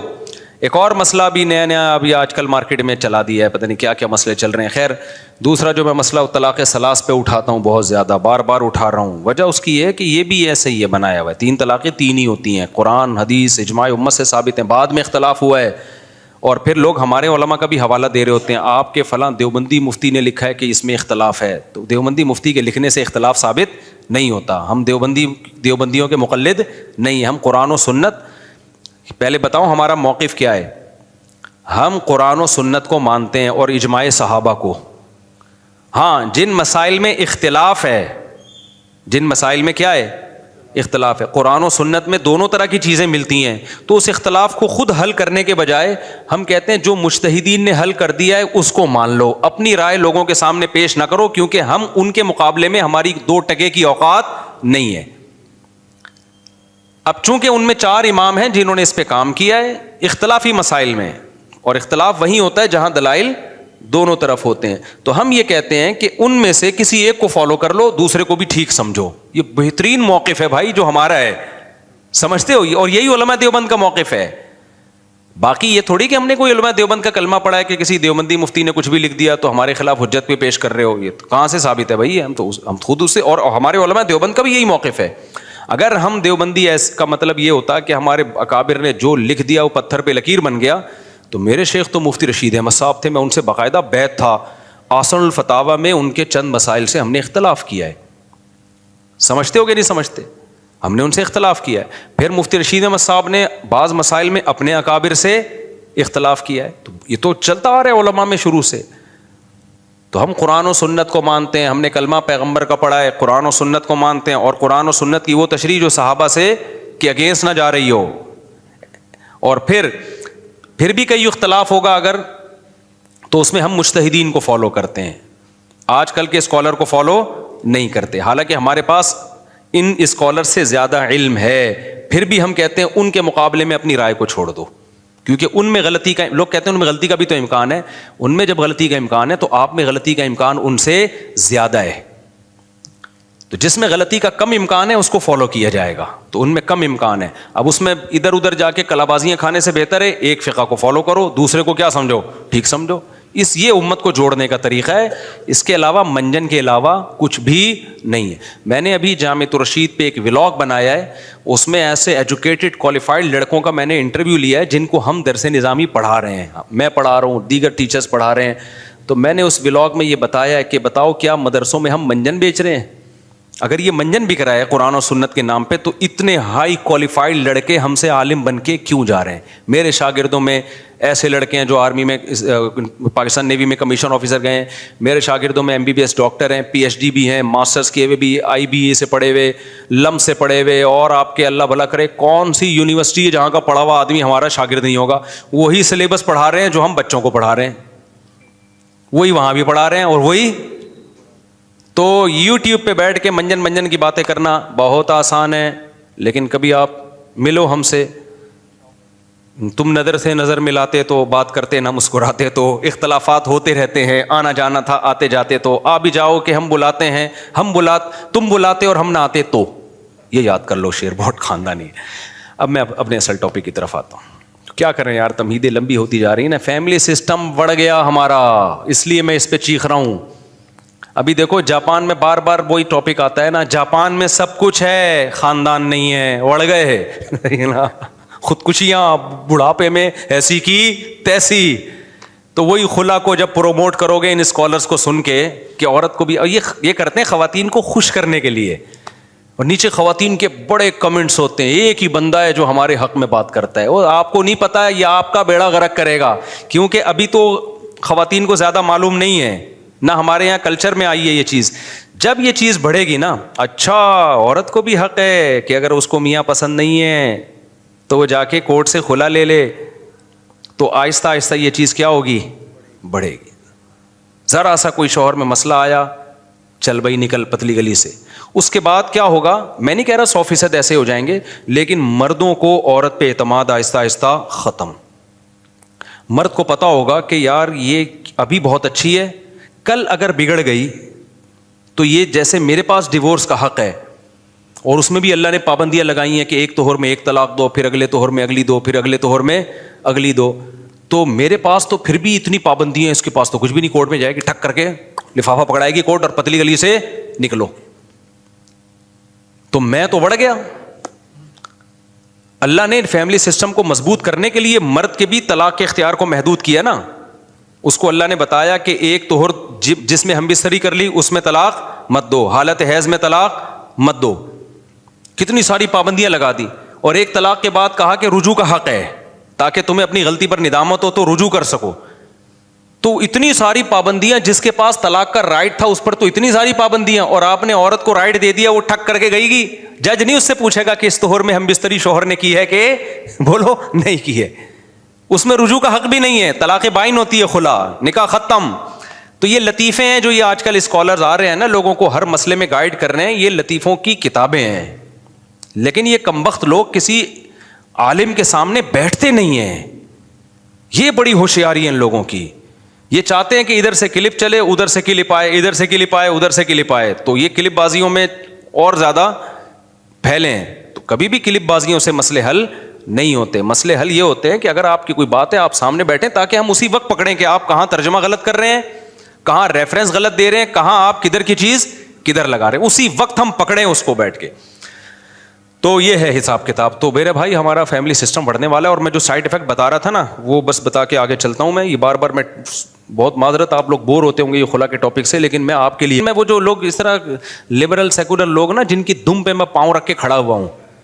اچھا مجھے بعض لوگوں نے یہ بھی کہا مفتی صاحب سیکولر لوگوں کو سپورٹ کر رہے ہیں کسی بیان کا حوالہ دے کے. میرا تو صبح سے شام بیان ہی سیکولرزم کے خلاف ہوتا ہے. اور جس طرح سیکولر لوگوں کی پاؤں پہ میں نے دم پہ میں نے پاؤں رکھ کے کھڑا ہوا ہوں نا، ان کی چیخیں نکل گئی ہیں، سمجھ رہے ہو، ایسی دھجیاں اڑائی ہیں الحمدللہ. کیونکہ سیکولر طبقہ یاد رکھو آپ کی نماز سے پریشان نہیں ہے، خوب سمجھ لو. اس کو اسلام سے بھی کوئی پریشانی نہیں ہے، اس کو حج سے بھی کوئی پریشانی نہیں ہے, ورنہ یہودی آواز اٹھاتا حج کے خلاف. آپ حج کرتے ہو, پروڈکٹ یہودیوں کی بکتی ہے. یہودی کہتے ہیں 40 لاکھ کے بجائے 80 لاکھ حج کیا کرو, کیونکہ وہاں ملٹی نیشنل کمپنیوں میں مال کس کا بک رہا ہے؟ بولو نا, یہودیوں کا. تو ان کو اس سے کوئی نہیں ہے, نماز سے, آپ کے حج سے, آپ کے زکوٰۃ سسٹم سے. آپ کو پتہ ہے سیکولرزم اصل میں کہتے کس کو ہیں؟ فیملی سسٹم کے توڑنے کا نام ہے سیکولرزم. اگر ڈیپتھ میں جاؤ گے تو اس کا یہ خلاصہ نکلے گا. وہ کہتے ہیں سوسائٹی میں عورت کو آزادی دو, زنا کو عام کرو, بچوں کی پیدائش کو روکو. اصل میں نام اس چیز کا ہے سیکولر, یعنی لیبل تو کچھ اور لگاتے ہیں. محمد صلی اللہ علیہ وسلم پہ اعتراضات کرتے ہیں, وہ معاذ اللہ یوں تھے اور ایسے تھے, اور مولوی ایسے ہوتے ہیں, مولوی 2 نمبر ہوتے ہیں, مدرسوں میں یہ ہو رہا ہے, فلانوں میں یہ ہو رہا ہے, ڈمکانوں میں یہ ہو رہا ہے. اصل میں جو ان کی سوچ ہے نا, دیکھو عبادت تو ہندوؤں میں بھی ہوتی ہے نا. کبھی آپ نے ایتھیس اور جو سیکولر لوگ ہیں ان کو ہندوؤں کے خلاف اتنا چیختے ہوئے دیکھا ہے آپ نے؟ بولتے کیوں نہیں؟ حالانکہ ہندو کئی اپنے ہاتھوں سے بنائے ہوئے بتوں کی عبادت کر رہے ہیں, وہ تو بالکل 100% عقل کے خلاف ہے یا نہیں ہے؟ عیسیٰ علیہ السلام, حضرت عیسیٰ کو اللہ کا بیٹا کہتے ہیں. کوئی سائنسدان اس بات کو مان لے گا؟ کوئی لاجک میں آتی ہے یہ بات؟ لیکن جتنے لبرل, سیکولر اور ملحد لوگ ہیں, ان کی توپوں کا 99% توپوں کا رخ کس کی طرف ہے؟ مسلمانوں کی طرف.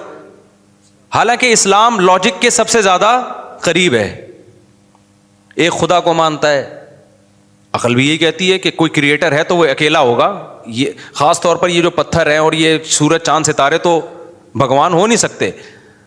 اور وہ جو ان کا عبادت کا طریقہ دیکھو آپ, جو وہ مندروں میں جا کے جس طرح سے عبادت کرتے ہیں, طہارت نہیں ہے ان میں. مسلمان تو چلو سیکولر لوگوں کو چاہیے تھا کہ چلو یار اسلام فرض کرو غلط مذہب ہے, لیکن سوسائٹی میں خیر پھیلا رہا ہے نا. اس بہانے 5 دفعہ لوگ وضو کر لیتے ہیں, 15 دفعہ ناک صاف کر لیتے ہیں نماز کے بہانے, ایسا ہے یا نہیں ہے؟ 15 دفعہ دانت صاف کر لیتے ہیں. کیا خیال ہے؟ تو سیکولر لوگوں کو چاہیے تھا, جو ملحد لوگ ہیں, جو ایتھیس لوگ ہیں, ان کو چاہیے تھا, وہ کہتے کہ ٹھیک ہے خدا تو نہیں ہے اور محمد صلی اللہ علیہ وسلم معاذ اللہ نقل کفر جھوٹے نبی ہیں, لیکن اسلام بہرحال دوسرے ریلیجن سے بہت اچھا مذہب ہے اور اس میں خیر کا عنصر زیادہ ہے. چند ایک چیزیں ہیں ایکچولی جس پہ ہمیں اعتراض ہوتا ہے کہ انہوں نے نبی کو اتنا بڑا کیوں بنا لیا اور ایک خدا کی عبادت کو اتنا ویلیو کیوں دے رہے ہیں, جنت اور جہنم کو کیوں مان رہے ہیں یہ لوگ, یہ ہماری سمجھ میں نہیں آتا. لیکن کم از کم ایسا ہوتا ہے کہ یہ 5 ٹائم 15 دفعہ کلی کر لیتے ہیں. یہ دانتوں کو صاف کرنا ان کے مذہب کا حصہ ہے. ہفتے میں 1 دفعہ نہانا ان کے مذہب کا, کم سے کم 1 دفعہ نہانا, ایسا نہ ہو کہ ایک ہی دفعہ نہائیں آپ, کم سے کم 1 دفعہ نہانا ان کے مذہب کا بولو حصہ ہے. ان کے مذہب میں ہے کہ بوڑھی ماں کو اولڈ ہاؤس میں جمع نہیں کرنا, گھر میں رکھ کے اس کے قدموں میں جنت تلاش کرنی ہے. ان کے مذہب میں ہے کہ آپ کا باپ جب بوڑھا ہو جائے تو بڑھاپے میں اگر وہ ڈانٹتا بھی ہے تو ہیومن رائٹس انہوں نے اسلام نے اتنے دیے ہیں کہ اس بوڑھے کے سامنے آپ کو اف کرنے کی اجازت نہیں ہے. ان کے مذہب میں ہے کہ عورت ساری زندگی کھائے گی, کھلائے گا کون اس کو؟ ساری زندگی اس کا ہسبینڈ کھلائے گا, شوہر کھلائے گا اس کو ساری زندگی. ان کے مذہب میں ہے کہ زیر ناف بالوں کی بھی صفائی کرنی ہے. ان کے مذہب میں ہے کہ قضاء حاجت کے بعد پانی سے استنجا کرنا ہے. ان کے مذہب میں ہے کہ بغلوں کے بال بھی صاف کرنے. میں آسٹریلیا میں تھا, میں نے 2 گورے دیکھے, وہ کوئی چیز سامان اوپر اٹھانے لگے نا تو میں بے ہوش ہوتے ہوتے بچا. وہ پہلے تو یوں کھڑے ہوئے تھے نا, بنیان پہنا ہوا تھا, یوں کھڑے ہوئے تھے. میں نے کہا اچھا ہے, لگے خوبصورت, نائس ٹو میٹ یو. تو وہ جرنلسٹ, سچا واقعہ ہے, آپ پوچھ لینا سلیم بھائی سے جو میرے میزبان تھے. تو کوئی چیز نا, کوئی کسٹمر آیا کہ اوپر سے کچھ, انہوں نے یوں کیا نا تو بس قریب تھا کہ میں ایسا بھاگا نا, 2 بندے تھے دونوں ایسے ہی, دونوں جب یوں کیا تو میں یوں بھاگا, وہ ناک پہ ہاتھ رکھ کے نا ایسے. وہ سلیم بھائی نے پکڑا, کہاں جا رہے ہو؟ میں نے کہا میں کوئی پانی مل جائے گا کہیں سے ڈوبنے کے لیے. میں نے کہا کیا یہ سب اسی طرح ہی ہوتے؟ انہوں نے کہا نہیں سب نہیں ہوتے, یہ ہیں. تو میں نے کہا اگر یہ ہیں تو غلط ہے نا یہ, یعنی ہمارے یہاں اگر کوئی ایسا ہوگا کم از کم یوں تو نہیں کرے گا نا وہ. آپ کو پتہ نہیں, آپ سمجھ رہے ہو کہ یار مفتی صاحب کچھ ضرورت سے زیادہ نفیس ہو گئے. میں اتنا نفیس نہیں ہوں, معاملہ وہاں بہت خراب تھا, بہت خراب معاملہ تھا. تو ایتھیس کو چاہیے وہ یہ کہا کرے کم از کم مسلمان بغلیں تو صاف کر لیتے ہیں نا اسلام کے بہانے. یہ گندگی مسلمانوں کے ہاں تو نہیں رکھی ہوئی ان لوگوں نے. تو کتنی ساری خوبیاں اسلام کی. کبھی ان ملحد لوگوں کے پھوٹے منہ سے کبھی ایک تعریف سنی ہے آپ نے؟ لیکن نہ یہ ہندو کے خلاف اتنا بولتے ہیں، نہ یہ عیسائیوں کے خلاف بہت زیادہ بولتے ہیں، نہ یہ، کمال کی بات یہ کہ یہ ان سیکولر اسلامک اسکالرز کے خلاف بھی بہت زیادہ نہیں بولتے، جن کے بارے میں ان کو پتا ہے کہ ان کی وجہ سے خود ہی ویسے ہی اسلام زمین میں گڑ جائے گا. کچھ اسلامک اسکالر ایسے ہیں جو کہتے ہیں ابو حنیفہ بھی ایسے تھے، فلانا بھی ایسے، ڈمگانے بھی ایسے، ان کو یہ سپورٹ کرتے ہیں. کیوں؟ ان کو پتا ہے کہ جو کام یہ کر رہے ہیں نا وہ کام ہم نہیں کر سکتے، کیونکہ یہ لوگ پوری امت کے علماء صلحاء سے جب اعتماد ہی ختم کر دیں گے تو اسلام تو ویسے ہی زمین میں گڑ جائے گا. ایک آدمی پہ آ کے پورا اسلام باؤنڈ کر جائے گا اور اس آدمی کے جاتے ہی ختم. تو وہ ساری پوری امت سے ہٹا کے بند گلی میں لا کے کھڑا کر دے گا لوگوں کو. تو اس وہاں بھی سافٹ ہلکا وہ ہاتھ رکھتے ہیں. تو یہ کیوں ہے آپ کو پتہ ہے؟ یہ سیکولرزم کو نہ نماز سے، یہ جو ہماری اعتراض ہے، نہ ان کو حج پہ اعتراض ہے، نہ ان کو ہماری داڑھی پہ اعتراض ہے. داڑھی تو گورے بھی بہت سارے رکھتے ہیں. میں وہاں گیا ہوں ابھی آسٹریلیا، وہاں بعض گوروں کی میں نے اتنی بڑی بڑی، وہ جو میں نے ابھی ولاگ آیا نا ٹرین میں، کتنی بڑی داڑھی ہے نا گورے کی، اس کا کبھی مذاق اڑایا ہوگا ان میں سے کسی نے؟ سکھ کتنی بڑی بڑی داڑیاں رکھتے ہیں. ان کو پتہ ہے کیا ہے جو بات میں چیخ رہا ہوں 15 سال سے، جو آپ کو سمجھانے کی کوشش کر رہا ہوں، بھائی ان کو اسلام پہ نہیں، ان کو ہمارے فیملی سسٹم پہ کیا ہے؟ اعتراض ہے. یار یہ اتنا خوبصورت معاشرہ، ابا اماں خالہ پھپھی چچی مامی بھابیاں دیورانیاں جٹھانیاں بہنیں پوتے نواسے، پورا کلچر، اور اسپیڈ سے 16 کے بجائے 18 بچے. آپ کو نہیں پتا کہ یہ اس ان نعروں سے اور اس دعوت سے ان پہ کیا گزرتی آرے چلتے ہیں ان کے دلوں کے اوپر. سمجھتے ہو گے نہیں سمجھتے؟ تو یہ والا اسلام حج روزے والا کسی کو اس پہ کوئی اعتراض نہیں ہے. اصل مسئلہ سارا کہاں آ کے ہوتا ہے؟ زیادہ ان کی توپوں کا رخ اس سمت میں ہے. یہ چاہتے ہیں زنا حلال ہو، سب سے پہلے بدکاری حلال ہو، بدکاری کو حلال کر دو پھر سب سیٹ ہے. کہتے ہیں ٹھیک ہے یار تہجد پڑھو. زنا حلال ہونے سے کیا ہوگا؟ عورت کا بیڑا غرق. عورت کا کیا ہو جائے گا؟ بیڑا غرق. میں نے بتایا نا آسٹریلیا میں ابھی وہ ایک واقعہ ہوا، ہمارے دوست نے بتایا کہ ایک گرل فرینڈ تھی، اس کے بوائے فرینڈ نے اس کو دبا کے استعمال کیا، ٹھیک ٹھاک خرچہ کرتا تھا، اس ٹیشو پیپر کی طرح اس کو مزے اڑانے کے بعد چھوڑ دیا. اب سیکولر لوگوں کے پاس اس کا کوئی حل ہے؟ ایسی عورتوں کا کوئی ٹھکانہ ہے؟ بولو نا. کچھ بھی نہیں ہے. ویمن رائٹس بکواس کرتے رہیں گے. بیڑا غرق کر دیا. ایسی لاکھوں عورتیں جن کا بیڑا غرق ہو چکا ہے. مرد نے استعمال کیا، کچھ خرچہ ورچہ بھی کر لیا ہوگا، ورنہ گورا خرچہ بھی نہیں کرتا. کہتا ہے اب تمہارے خرچے پہ ہی جو کچھ بھی ہوگا. تو جب اس بیچاری کو نظر انداز کر دیا تو وہ جو ٹیکسی ڈرائیور تھا نا، جو میرے دوست ہیں، ان کے پاس وہ کہیں ٹیکسی میں بیٹھی ہوگی، کہہ رہی کہ میرے پاس کرایہ نہیں ہے. تو کیا بھائی کرایہ نہیں تو کیوں جا رہی ہو؟ اس نے کہا میرا بوائے فرینڈ نے استعمال کر کے مجھے ٹیشو پیپر کی طرح پھینک دیا ہے، پیسے بھی نہیں ہے، میں کہیں کی بھی نہیں ہوں، تو تم بھی مجھے یوز کرو، پیسے دے دیا کرو. یہ گدھے گھوڑوں والا کلچر ہے یا نہیں ہے؟ بولو نا. کہتے ہیں میرے دل میں اللہ کا خوف آیا. کون خوف لا رہا ہے؟ مذہب. سمجھ رہے ہو؟ تو سیکولر اور ایتھیس لوگوں کو تو چاہیے تھا، کہتے یار مذہب نے ایک بڑا پازیٹیو کام کیا ہے. اچھا وہ جو بندہ مجھے واقعہ سنا رہا ہے نا، وہ پٹھان، صحت مند، کنوارا، خوبصورت، اس کے پاس آپشن تھا یا نہیں تھا؟ کوئی پوچھنے والا نہیں ہے. کہہ رہے میری دل میں نا ایک دم جذبہ تو پیدا ہوا لیکن اللہ کا خوف آیا. کیوں خوف آیا؟ وہ کہتے ہیں جب میں پاکستان سے جا رہا تھا تو میرے مدرسے کے قاری صاحب نے مجھے سمجھایا بیٹا آسٹریلیا جا رہے ہو زنا میں مت پڑنا.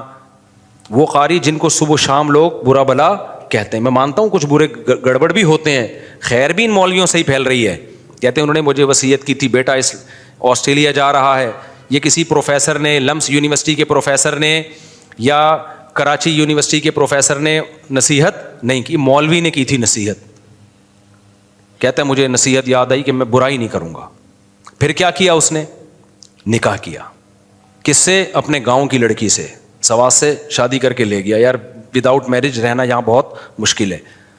آپ مجھے بتاؤ، لبرل سیکولر لوگ بولیں گے کیا جا رہا تھا، اگر کر لیتا نا، اس کی خواہش پوری ہوتی، پیسے مل جاتے اس کو، تیرا بھی بھلا اس کا بھی بھلا. پتہ اگر وہ کر لیتا تو سواد سے لڑکی کو نکاح کر کے اپنے ہاں عزت کے ساتھ ٹھکانہ نہیں دیتا. پھر وہ یہی کرتا جیسے کہ گورا کر رہا ہے. اب وہ اپنی کبھی کسی بھی رشتہ دار کو لے آیا، اس کے ساتھ زندگی گزار رہے. کتنی عزت ملی اس کی بیوی کو، خاندان ملا، عزت ملی، بچے ہوئے، میاں بیوی میں محبت اور بچے عزت کے ساتھ پل رہے ہیں گھر کے اندر. تو چونکہ ان بیچاروں کو گھروں کا پتہ ہی نہیں ہے کہ مسلمان گھروں میں کیسی محبتیں ہوتی ہیں, کیسی عزت کے ساتھ وہ رہ رہے ہوتے ہیں. ہاں چند گھر ہوتے ہیں, وہ تو سب جگہ ہوتا ہے, کہیں نہ کہیں تو کچھ نہ کچھ تھوڑا بہت ہوتا ہے, اس سے کوئی فرق نہیں پڑتا, وہ تو سب کلچروں میں ہوتا ہے. پازیٹیو اس کے جو مثبت فائدے ہیں وہ بہت زیادہ ہیں اس کے. تو یہ لوگ یہ چاہتے ہیں میرے بھائی کہ تمہارا خاندانی نظام تباہ کرے. دیکھو اللہ نے میرا خاندان تو آباد کر دیا الحمدللہ, اللہ نظر بس سے بچائے. اور جب میں خاندان کی باتیں کرتا تھا نا, اس وقت میرا خاندان نہیں تھا. کہیں آپ سے سمجھیں کہ مفتی صاحب ایک کام کر کے پھنس گئے ہیں تو اب اس کو سوسائٹی میں پروموٹ کرنے کی کوشش کر رہے ہیں. میرے بچپن کے دوستوں سے پوچھو, میرا تو خاندان نہیں تھا, یعنی میرا خاندان سے مراد میرے والدین کا خاندان کا تو میں پارٹ تھا نا, یعنی میرے اپنے بیوی بچے تھوڑی تھے. میں نے اس وقت یہ تحریک چلائی ہے جب میرے بیوی بچے نہیں تھے, اور میں نے کہا میں کر کے دکھاتا ہوں انشاءاللہ, اور اللہ نے آج دکھا دیا. پھینکتے رہو, بیٹھ کے پھینکتے رہو. میرے بھائی میرا ان باتوں میں قطعاً کوئی فائدہ نہیں ہے جو میں آپ سے کر رہا ہوں کہ خاندانی نظام کو بچاؤ, زنا کو سوسائٹی میں ختم کرو, نکاح کو پروموٹ کرو. یہ میرا اس میں, اور یہ جو خواتین کے حقوق کے نام پہ جو بیڑا غرق کیا جا رہا ہے, یہ میں آپ کے اور عورتوں کے فائدے کے لیے کہہ رہا ہوں. بس وہ بات کر کے میں اپنے بیان کو ختم کرتا ہوں. میں جو کہتا ہوں عدالتی خلا جو چل رہا ہے نا, جب چلی گیا اتنی تو آخری بات, اس کا نتیجہ کیا نکلے گا؟ جب یہ سوسائٹی میں یہ چیز پھیل جائے گی کہ عورت جب چاہے عدالت سے طلاق لے سکتی ہے, تو پھر پتہ ہے کیا ہوگا؟ پھر آپ اپنی بیوی کی فکر کرنا چھوڑ دو گے. آپ لوگ اب کہتے ہیں نا, مجھ سے کتنے لوگوں نے پوچھا مفتی صاحب آپ کے 4 گھر ہیں, اتنے بچے مر گئے, تو کیا چھوڑا ان کے لیے؟ تو میں کیا کہوں گا, سگریٹ کا دھواں چھوڑا ان کے لیے میں نے. ہمارے ایک دوست سے صبح شام سگریٹ پیتے تھے وہ نا, مجھے کہتے تھے میری شادی نہیں ہو رہی. میں نے کہا نہ کرو, آپ جتنی سگریٹ آپ پی رہے ہو نا, تو دھوئیں کے علاوہ کچھ بھی برآمد نہیں ہوگا. صحیح ہے نا, کچھ بھی برآمد, دھواں ہی دھواں ہو گئے ہو آپ, اور وراثت میں بھی دھواں چھوڑ کے جاؤ گے آپ, تو دھواں چھوڑ کے جاؤ گے وراثت. تو مجھ سے کتنے لوگ, تو مجھے بھی ٹینشن فکر ایک آدمی کو ہونی چاہیے نا, یہ کہ یار بیوی بچوں. ہمارے حضرت دنیا سے بے رغبتی, ایک بالش مکان نہیں بنایا اپنے لیے, ایک بالش زمین نہیں, لیکن حضرت کو یہ فکر تھی بھائی میرے دنیا سے جانے کے بعد گھر والوں کا کیا ہوگا. تو حضرت نے آخر عمر میں گھر والوں کے لیے ایک فلیٹ خریدا کہ میرے دنیا سے جانے کے بعد ان کے پاس رہائش اور ٹھکانہ ہونا. اگر گنجائش کسی کے پاس بہت زیادہ ہونا, بہت زیادہ کا مطلب اپنی بیسک ضرورتیں پوری ہو رہی ہوں, تو پھر تو میں کہتا ہوں کہ یار اپنے بچوں کے لیے کوئی پراپرٹی چھوڑ دو. تو مجھے بھی فکر ہونی چاہیے نا, کیا خیال ہے؟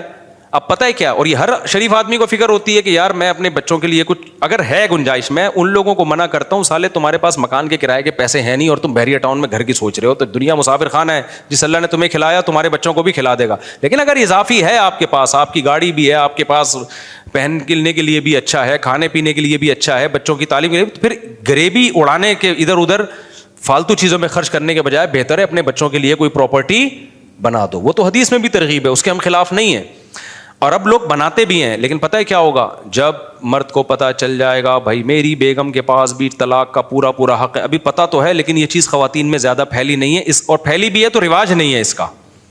آہستہ آہستہ یہ رواج کیا ہوگا, بڑھے گا, کیونکہ میڈیا ویسے ہی طلاقیں دلوا رہا ہے.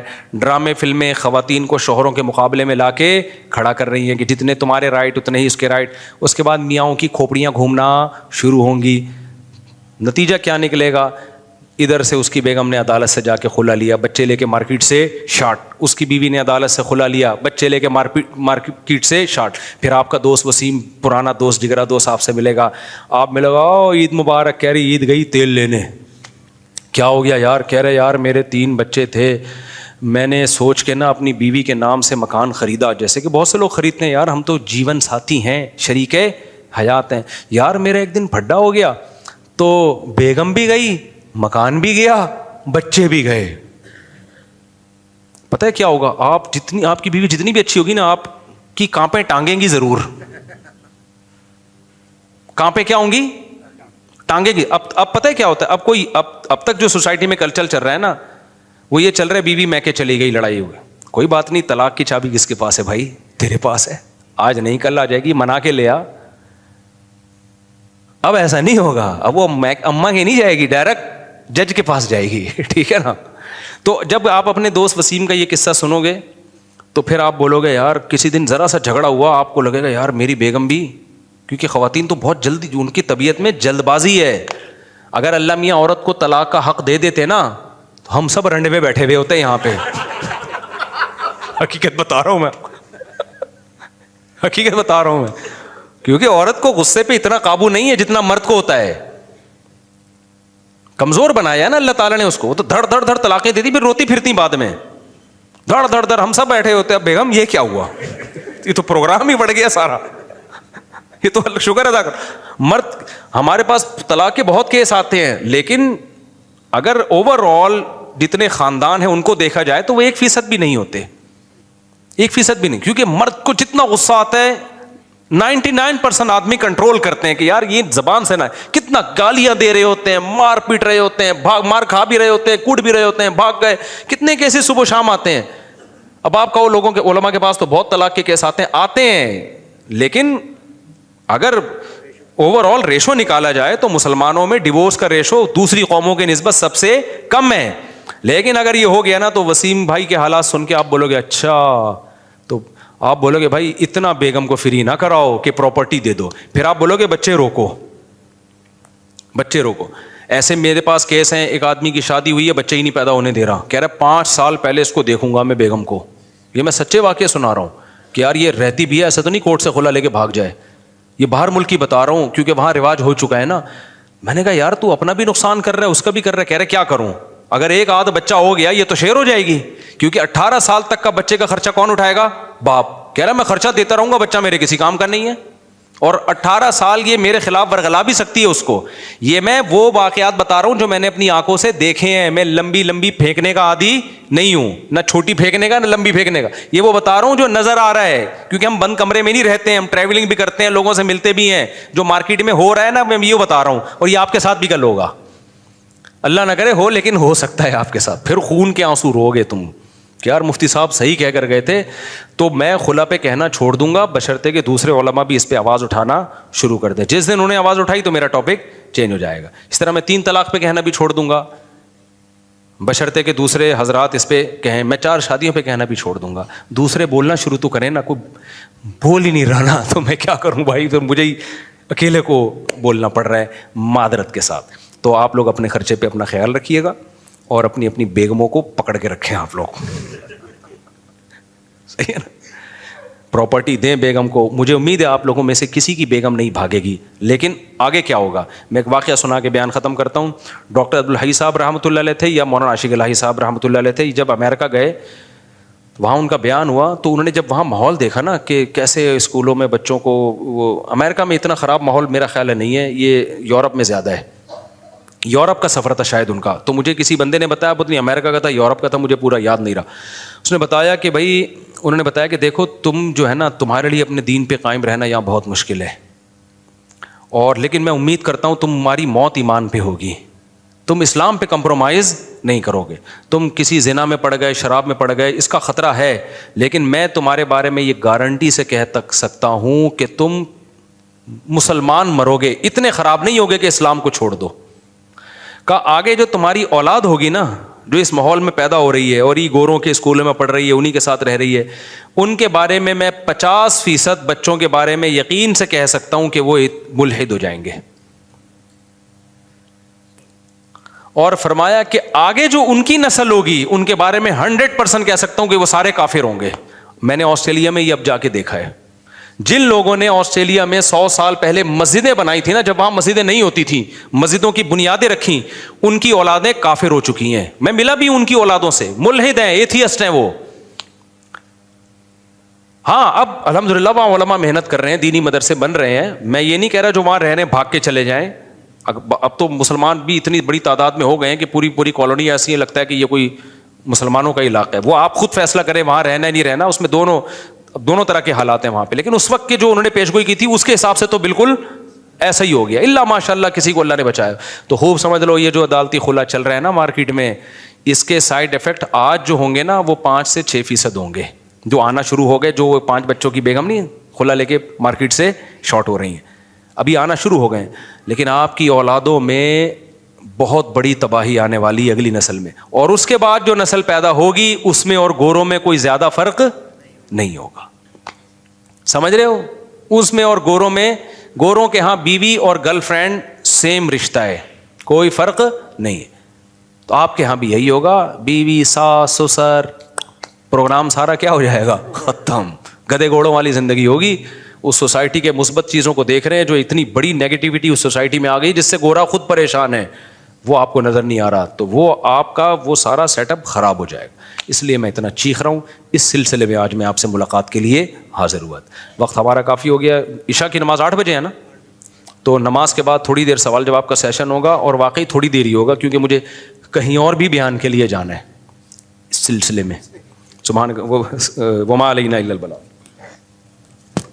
کسی نے سوال پوچھا ہے کہ بعض لوگ کہتے ہیں کہ نبی صلی اللہ علیہ وسلم کی صرف ایک بیٹی حضرت فاطمہ تھیں, دوسری امہات المومنین کی تھی, کیا یہ بات درست ہے؟ یہ قرآن کے خلاف ہے بھائی. یا ایھا النبی قل لازواجک وبناتک ونساء المؤمنین یدنین علیہن من جلابیبہن. اللہ تعالیٰ قرآن میں فرماتے ہیں اے نبی اپنی بیویوں سے کہہ دیں, اپنی بیٹیوں سے کہہ دیں, اور عام عورتوں سے کہہ دیں کہ گھروں سے باہر نکلتے ہوئے پردہ کیا کریں. تو یہاں اللہ نے کیا خطاب کیا سورہ حجاب میں؟ اپنی بیویوں سے کہہ دیں اور اپنی بیٹیوں سے. تو اگر ایک بیٹی ہوتی تو بیٹیوں کا لفظ آتا؟ کیا خیال ہے بھائی؟ اتنی بڑی دلیل کے بعد بھی کوئی کہے کہ ایک بیٹی تھی تو قرآن کی آیت کا انکار کر رہا ہے وہ. مفتی صاحب جب آپ کسی بے پردہ خاتون سے بات کرتے ہیں تو آپ کہتے ہیں کہ پردے کا حکم خاتون پر ہے, مگر قرآن میں مردوں کو بھی نظریں نیچی رکھنے کا حکم ہے, اس کی وضاحت فرما دیں. قرآن میں جو مردوں کو نظریں نیچی رکھنے کا حکم ہے تو عورتوں کو بھی نظریں نیچی رکھنے کا حکم ہے. سورہ نور میں اللہ تعالیٰ کا ارشاد ہے قل للمؤمنین یغضوا من ابصارہم ویحفظوا فروجہم, اور آگے ہے وقل للمؤمنات یغضضن من ابصارہن. دونوں جگہ قرآن میں آتا ہے من ابصارہم اور من ابصارہن. من تبعیضی ہے, مفسرین لکھتے ہیں, یعنی مومنین سے کہہ دیجئے اپنی نگاہوں میں سے نگاہوں کی حفاظت کریں, اور مومن عورتوں سے بھی کہہ دیجئے کہ اپنی نگاہوں میں سے اپنی نگاہوں کی حفاظت کریں. تو نگاہوں میں سے حفاظت کا حکم ہے یا نہیں ہے؟ تو یہ میں سے والی کون سی نگاہیں ہیں؟ یہ وہ والی نگاہیں جو غلط نیت سے ہوں, جو بلا ضرورت ہوں, جس میں آپ کسی کو دیکھ رہے ہیں ایک تو ضرورت بھی نہیں ہے اور آپ اس سے لذت بھی حاصل کر رہے ہیں.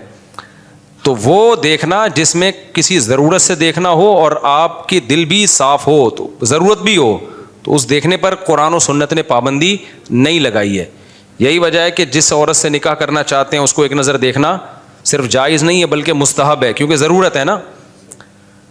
تو جہاں بھی ایسی ضرورت ہوگی, ٹیچر ہے آپ کی یونیورسٹی میں پڑھا رہی ہے آپ کو, اب وہاں پر مجبوراً دیکھنا پڑتا ہے, دیکھنا یعنی ممکن ہی نہیں ہے اس میں, تو وہاں بھی ہم یہ کہتے ہیں حتی الامکان نظر کی حفاظت کرو, لیکن ٹیچر سے بعض دفعہ بات چیت کرتے ہوئے دیکھنا پڑتا ہے. آپ کہیں انٹرویو دینے کے لیے گئے ہیں, آپ نے یو ایس اے کے ویزے کے لیے اپلائی کیا, وہاں آپ کا انٹرویو ہوتا ہے, آپ نے کسی کنٹری کے لیے اپلائی کیا, وہاں آپ کا انٹرویو بسا اوقات خواتین لے رہی ہوتی ہیں. اگر آپ وہاں نظر نیچی کر کے انٹرویو دیں گے تو اس کا بہت برا امیج جاتا ہے, بسا اوقات اس بیس پہ وہ ویزا ریجیکٹ کر دیتے ہیں. جاب کے لیے آپ گئے انٹرویو دینے کے لیے, آپ کو اجازت نہیں ہے کہ آپ ادھر ادھر دیکھ کے انٹرویو دیں, تو وہاں دیکھنا پڑتا ہے. اب ایسے موقع پہ جہاں ضرورت ہے وہاں ناجائز ہونے کی کوئی دلیل نہیں ہے, تو وہاں دیکھنا جائز ہے, لیکن بہن سمجھ کے دیکھیں اس کو, آپ ماں سمجھ کے دیکھیں آپ اس کو. اس میں دل میں پھر انسان کو چاہیے کہ وہ اپنی خواہشات پہ کنٹرول کرے, ٹھرکی نہ بنے. تو اسی طرح قرآن نے یہ بھی تو کہا ہے نا کہ عورتیں مردوں کو نہ دیکھیں, لیکن صحیح مسلم میں ہے نہیں کہ ہمارے نبی صلی اللہ علیہ وسلم امی عائشہ کو حبشیوں کا کھیل دکھایا آپ نے, ہے یا نہیں ہے؟ یہاں اس کے اگینسٹ ایک دوسری حدیث بھی ہے کہ عبداللہ ابن ام مکتوم رضی اللہ تعالی عنہ نابینا صحابی بیٹھے ہوئے تھے, تو وہ آ رہے تھے تو امہات المومنین نے کو نبی نے حکم دیا کہ پردہ کرو. انہوں نے کہا یا رسول اللہ وہ تو نابینا ہے, تو فرمایا کہ تم نابینا تو نہیں ہو. تو یہ خوب سمجھ لیں, علماء نے لکھا ہے کہ یہ حکم استحباب کے لیے, کہ نبی صلی اللہ علیہ وسلم کی غیرت نے گوارا نہیں کیا کہ میری ازواج کسی غیر محرم مرد کو دیکھیں. تو افضل تو یہی ہے کہ نہ دیکھیں بھائی, افضل تو یہی ہے کہ نہ دیکھیں. اور کوئی مرد اگر چاہتا ہے کہ میری بیوی نہ دیکھے فلاں مرد کو, تو نہ دیکھے, وہ اس پر شوہر کی اطاعت بھی لازم ہے. قانون ایک الگ چیز ہے, وہ شریعت نے بیان کر دیا, اور مستحبات اور فتنوں سے بچنے کے لیے جو سد ذرائع ہیں وہ ایک بالکل الگ چیز ہے. تو جب آپ سوسائٹی میں سروائیو کرتے ہیں تو کچھ باتیں آپ بند کمرے میں بیٹھ کے تو کہہ سکتے ہیں, جب سوسائٹی میں چلتے پھرتے ہیں تو وہ امپلیمنٹ ہو ہی نہیں سکتا, تو وہاں پھر شریعت کے لا کا اور قانون کا سہارا لینا پڑتا ہے.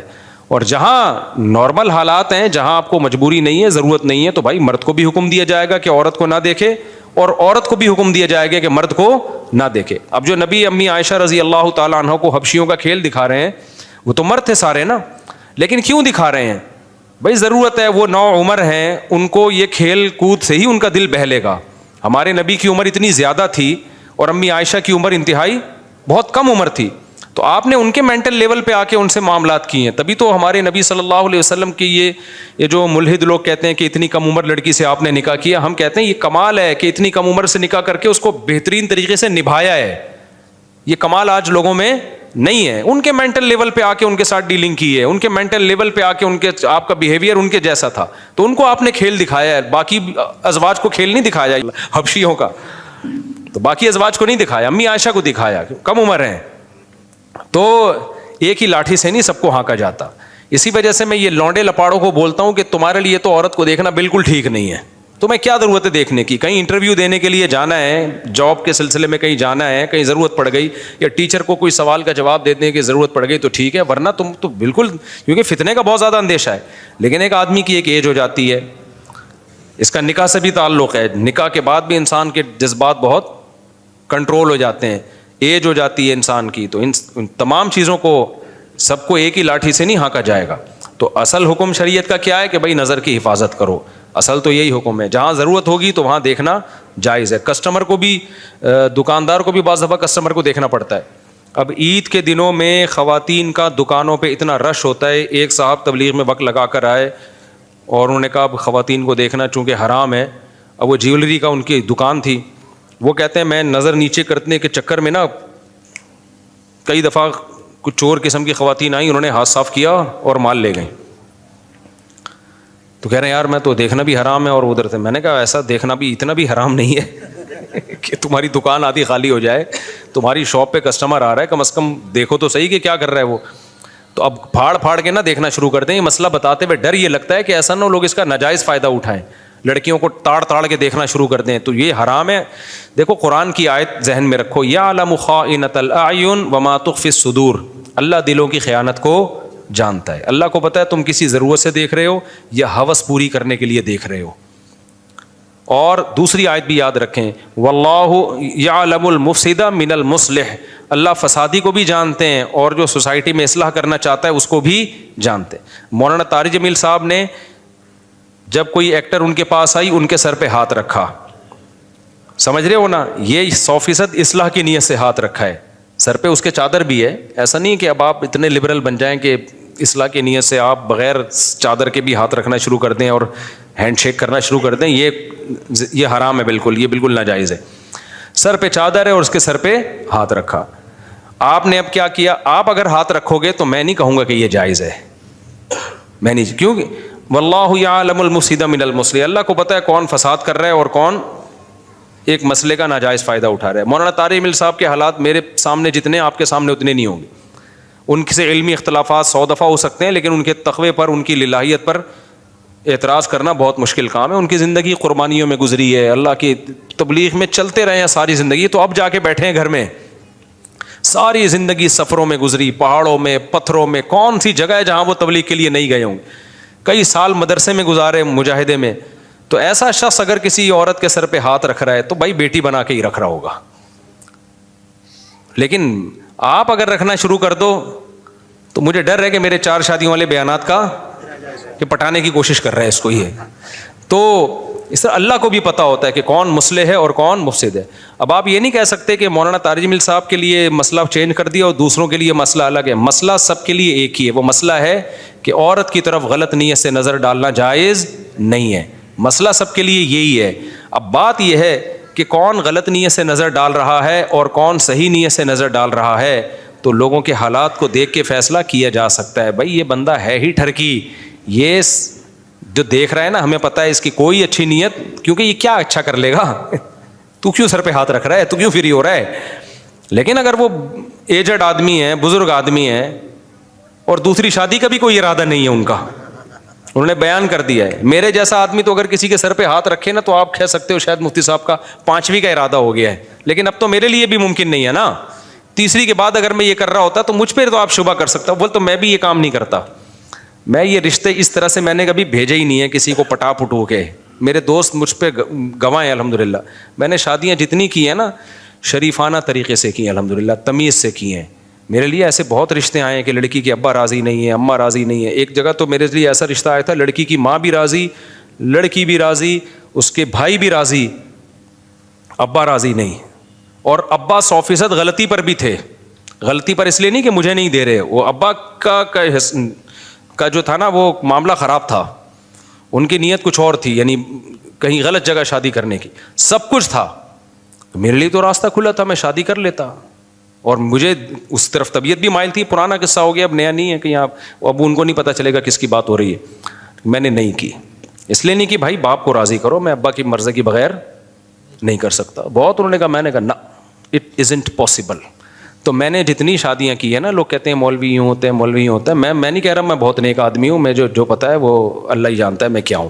لیکن شادیوں وادیوں میں نے نہ کسی کو ٹھگا ہے, نہ کسی غیر شرعی طریقہ تو دور کی بات, غیر اخلاقی طریقے سے بھی الحمدللہ شادی نہیں. غیر شرعی سے اوپر کی چیز ہے نا غیر اخلاقی, غیر اخلاقی طریقے سے بھی نہیں کی ہے. سیدھا سادہ پیغام بھیجا ہے, ابا اماں دونوں راضی ہیں تو ٹھیک ہے, نہیں ہے تو پتلی گلی سے نکلو, کہیں اور ٹرائی مارو. ہاں رکا نہیں ہوں میں, مایوس نہیں ہوا, دل پہ نہیں لے کے گیا آپ لوگوں کی طرح. آپ لوگ دل پہ لے جاتے ہو کہ ہم نے پیغام بھیجا, انکار ہو گیا, رو رہے ہو, نیندیں اڑ رہی ہیں. ایسا نہیں کیا. ہم نے کہا نہیں بھائی, ادھر سے انکار ہو گیا, عزت ذلت کس کے ہاتھ میں ہے, ذلیل ہوئے. جب انکار ہوتا ہے آدمی کو منہ تو بنتا ہے نا. کیا خیال ہے؟ افسوس ہوا, بہت افسوس ہوا. لیکن ہم نے کہا, مجھے پھر اپنے استاذ کی ایک بات یاد آتی تھی, انہوں نے کہیں نکاح کا پیغام بھیجا تو انکار ہو گیا نا. میں نے ان کو دیکھا, ان بیچاروں کا نا, بیچارے وہ ان کو امید نہیں تھی کہ یہاں سے انکار ہو جائے گا نا, تو وہ ایسے بیٹھے ہوئے تھے. پھر لمبی آہ بھرتے ہیں, کہتے ہیں میں تو اللہ سے یہی دعا مانگتا ہوں, اللہ یہاں شادی کرا دے, اگر نہیں تو کہیں اور اچھی جگہ کرا دے. کہتے میں یہ بھی پھر خود ہی ہنسنے لگے. تو مجھے ان کا ملفوظ یاد آتا تھا, اللہ ادھر تو نہیں ہوئی, اب یہاں نہیں تو کہیں اور اچھی جگہ کرا دے. تو پھر ہم اگلے دن اس غم کو بھول گئے, کہیں اور ٹرائی مارو. تو آپ لوگ کے ساتھ مسئلہ یہ ہے کہ آپ لوگوں نے ٹرائی ماری, نہیں ہوئی تو غیر اخلاقی طریقوں پہ آتے ہو. پھر لڑکی سے الگ سے خفیہ رابطے کی کوشش کرتے ہو, پھر ادھر سے پھر استخارے نکلوانا, پھر مجھے آ کے تنگ کرنا. ہر دوسرے دن کوئی بندہ آیا ہوا ہوتا ہے, لڑکی والے نہیں مان رہے, آپ ان کو سمجھاؤ, میرے جیسا رشتہ کا انکار کر دیا. میں نے کہا میں تجھے جانتا نہیں ہوں, میں ان کو کیوں سمجھاؤں.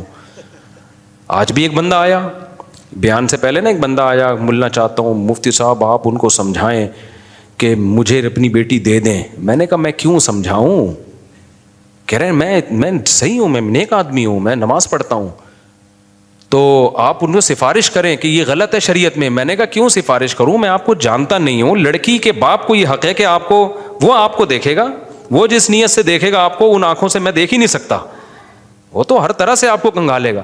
نہیں ایک دفعہ مل تو لے. میں نے کہا میں نہیں ملوں گا. ایسے بھی کئی دفعہ ہوا کہ بہت دفعہ اصرار کیا, پھر لے آئے ابا کو, ابا نے کہا ٹھیک ہے مفتی صاحب سے ملوا دو. کئی دفعہ ہوا ہے. تو جب آئے نا میرے پاس ابا, انہوں نے کہا مفتی صاحب آپ کیا کہتے ہیں, اس سے میں آپ اپنی بچی کی شادی کر لوں. میں نے کہا بھائی مجھے کیا پتا, آپ کرنے یا تو میں تو نہیں جانتا اس کو. وہ لڑکا تل ملا رہا ہے, مفتی صاحب منہ سے پھوٹ دو نا. بھائی میں کیوں پھوٹوں منہ سے, کسی لڑکی کی زندگی تباہ ہو جائے, مجھے کیا پتا یار. تم ایک بندے نے تو یہاں تک کیا, میرے بیان میں پابندی سے بیٹھتا تھا, تو اس نے کیا کیا کہ وہ لڑکی والوں کو بتایا, باہر تھے وہ لڑکی والے, ان کو بتایا کہ میں مفتی صاحب کا شاگرد ہوں, میرے ساتھ سیلفیاں ویلفیاں بھی. تو دوسری شادی کے لیے اس نے پیغام بھیجا وہاں پہ. تو لڑکی والوں نے جب دیکھا مفتی صاحب کا اتنا کلوز ہے, اس نے کہا نکاح بھی مفتی صاحب پڑھائیں گے. اور ادھر مجھ سے آ کے رابطہ کیا کہ مفتی صاحب آپ میرا نکاح پڑھا دیں. میں تو پڑھا دیتا ہوں, میں تو صبح شام یہاں نکاح ہوتے رہتے ہیں. میں نے مجھے کیا پتا پیچھے کہانی کیا چل رہی ہے. تو میں نے کہا ٹھیک ہے پڑھا دوں گا میں نکاح. جب نکاح پڑھانے کا وقت آیا تو اس نے کہا کہ بھائی وہ لڑکی کے ابا کا فون آ رہا ہے, آپ اٹھا لیں. میں نے فون اٹھایا, میں نے کہا جی. تو میں نے کہا بھائی اتنے بجے نکاح ہے آپ کا, تو وہ مجھے کچھ ڈاکومنٹس کے لیے لڑکے کو میں نے کہا ہے, تو نام وام آپ اس کو بتا دیں. اچھا یہ بات ابھی فون رکھنے ہی والا تھا, ایک دم میرے نا مجھے کوئی چھٹی حص نے کام کرنا شروع کیا. میں نے کہا مجھے ایک بات بتائیں, آپ اپنی بیٹی دوسری شادی پہ اس بندے کو کیوں دے رہے ہیں؟ دوسری شادی پہ آپ اپنی بیٹی اس کو کیوں دے رہے ہیں؟ ویسے ہی جنرل نالج کے لیے پوچھ رہا ہوں، یعنی میرا نام تو کہیں استعمال نہیں کیا.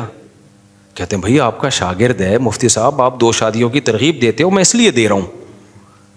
میں نے کہا آپ کی بچی میں کوئی پرابلم ہے، طلاق یافتہ ہے، بیوہ ہے، یا کوئی مسئلہ ہے، یا اس کے اچھے رشتے آ نہیں رہے؟ کہہ رہے ہیں رشتے تو آ رہے ہیں اس کے. تو میں نے کہا پھر کسی کنوارے کو دو، آپ دوسری شادی والے کو کیوں دے رہے ہو؟ میں سمجھا پا رہا ہوں اپنی بات؟ اب آپ لوگ مجھے کہو کہ ایک طرف مفتی صاحب 4 شادیوں پہ بیان کرتے ہیں، دوسری طرف اس کی حوصلہ شکنی کر رہے ہیں. بھائی میں آپ کو کہتا ہوں 4 کرو، لڑکی والوں کو کہتا ہوں آپ کنوارے کو ترجیح دو دوسری شادی والے پر. وہ اپنی بیٹی کے لیے اچھا سوچیں نا. ہاں جس کو نہیں ملے گا وہ پھر ان کو میں یہ کہتا ہوں بھائی some thing is better than nothing. جس کو کنوارا نہیں مل رہا، اچھا کنوارا، تو بہتر ہے ایک نالائق کنوارے کی اکلوتی بیوی بننے سے کسی لائق کی چوتھی بن جاؤ. لیکن اگر لائق مل رہا ہے تو کیوں اس کو دوسری والے کو کیوں دے رہے ہو بھائی؟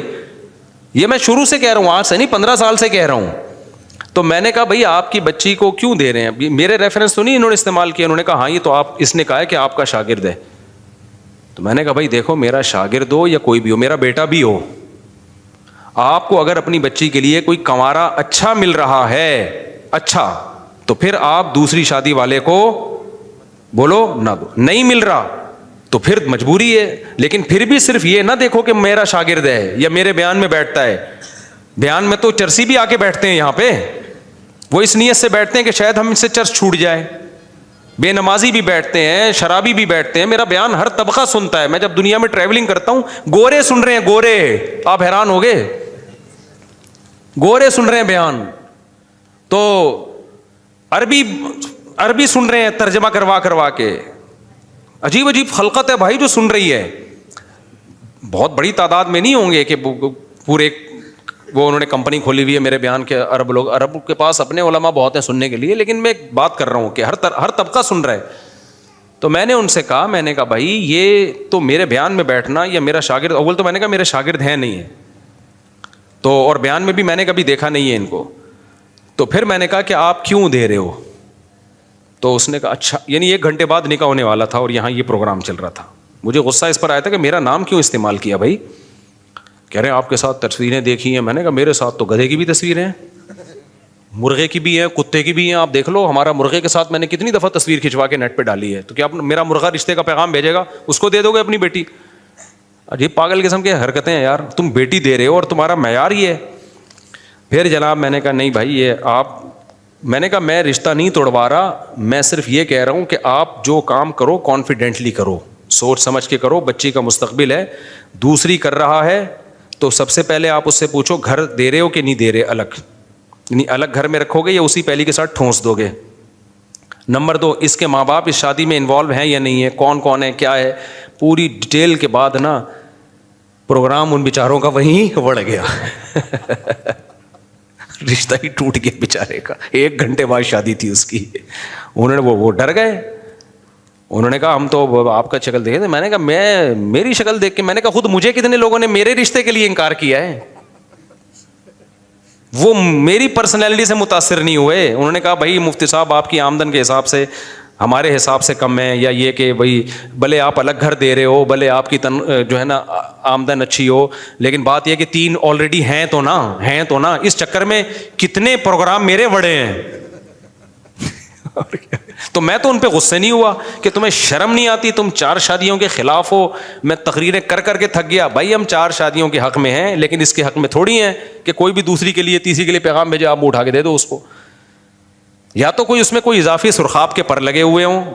ہمارے نبی نے 9 بیویاں رکھی ہیں تو وہ پیغمبر تھے نا، تو ان کو تو مل گئے. حضرت حسن نے بہت شادیاں کی ہیں تو وہ تو حضرت حسن تھے بھائی، اہل بیت میں سے تھے.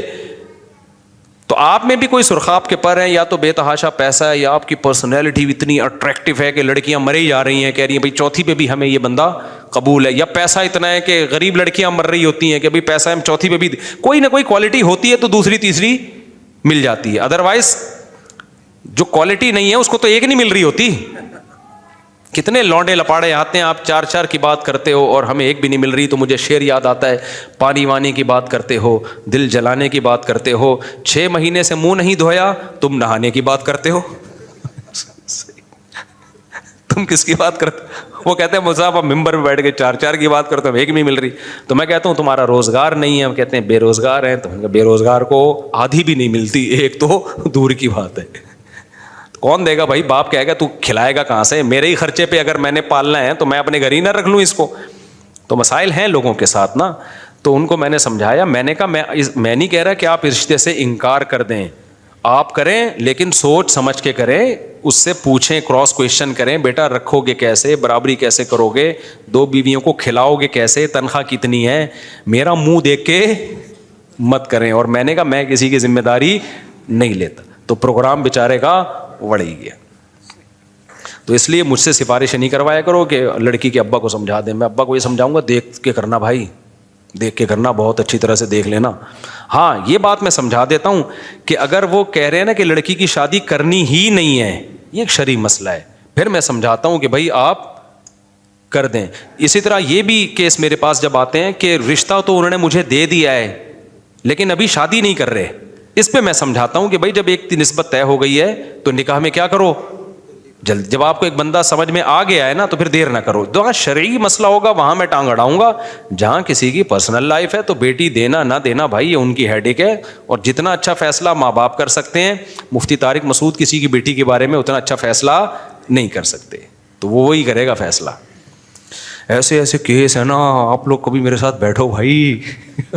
کیا کیا فلمیں چل رہی ہیں مارکیٹ میں. ایک دفعہ کیا ہوا، پرانا ہو گیا اب نہیں پتہ چلے گا اس کو. ایک لڑکا آیا، میرے ابا نہیں مان رہے شادی پہ.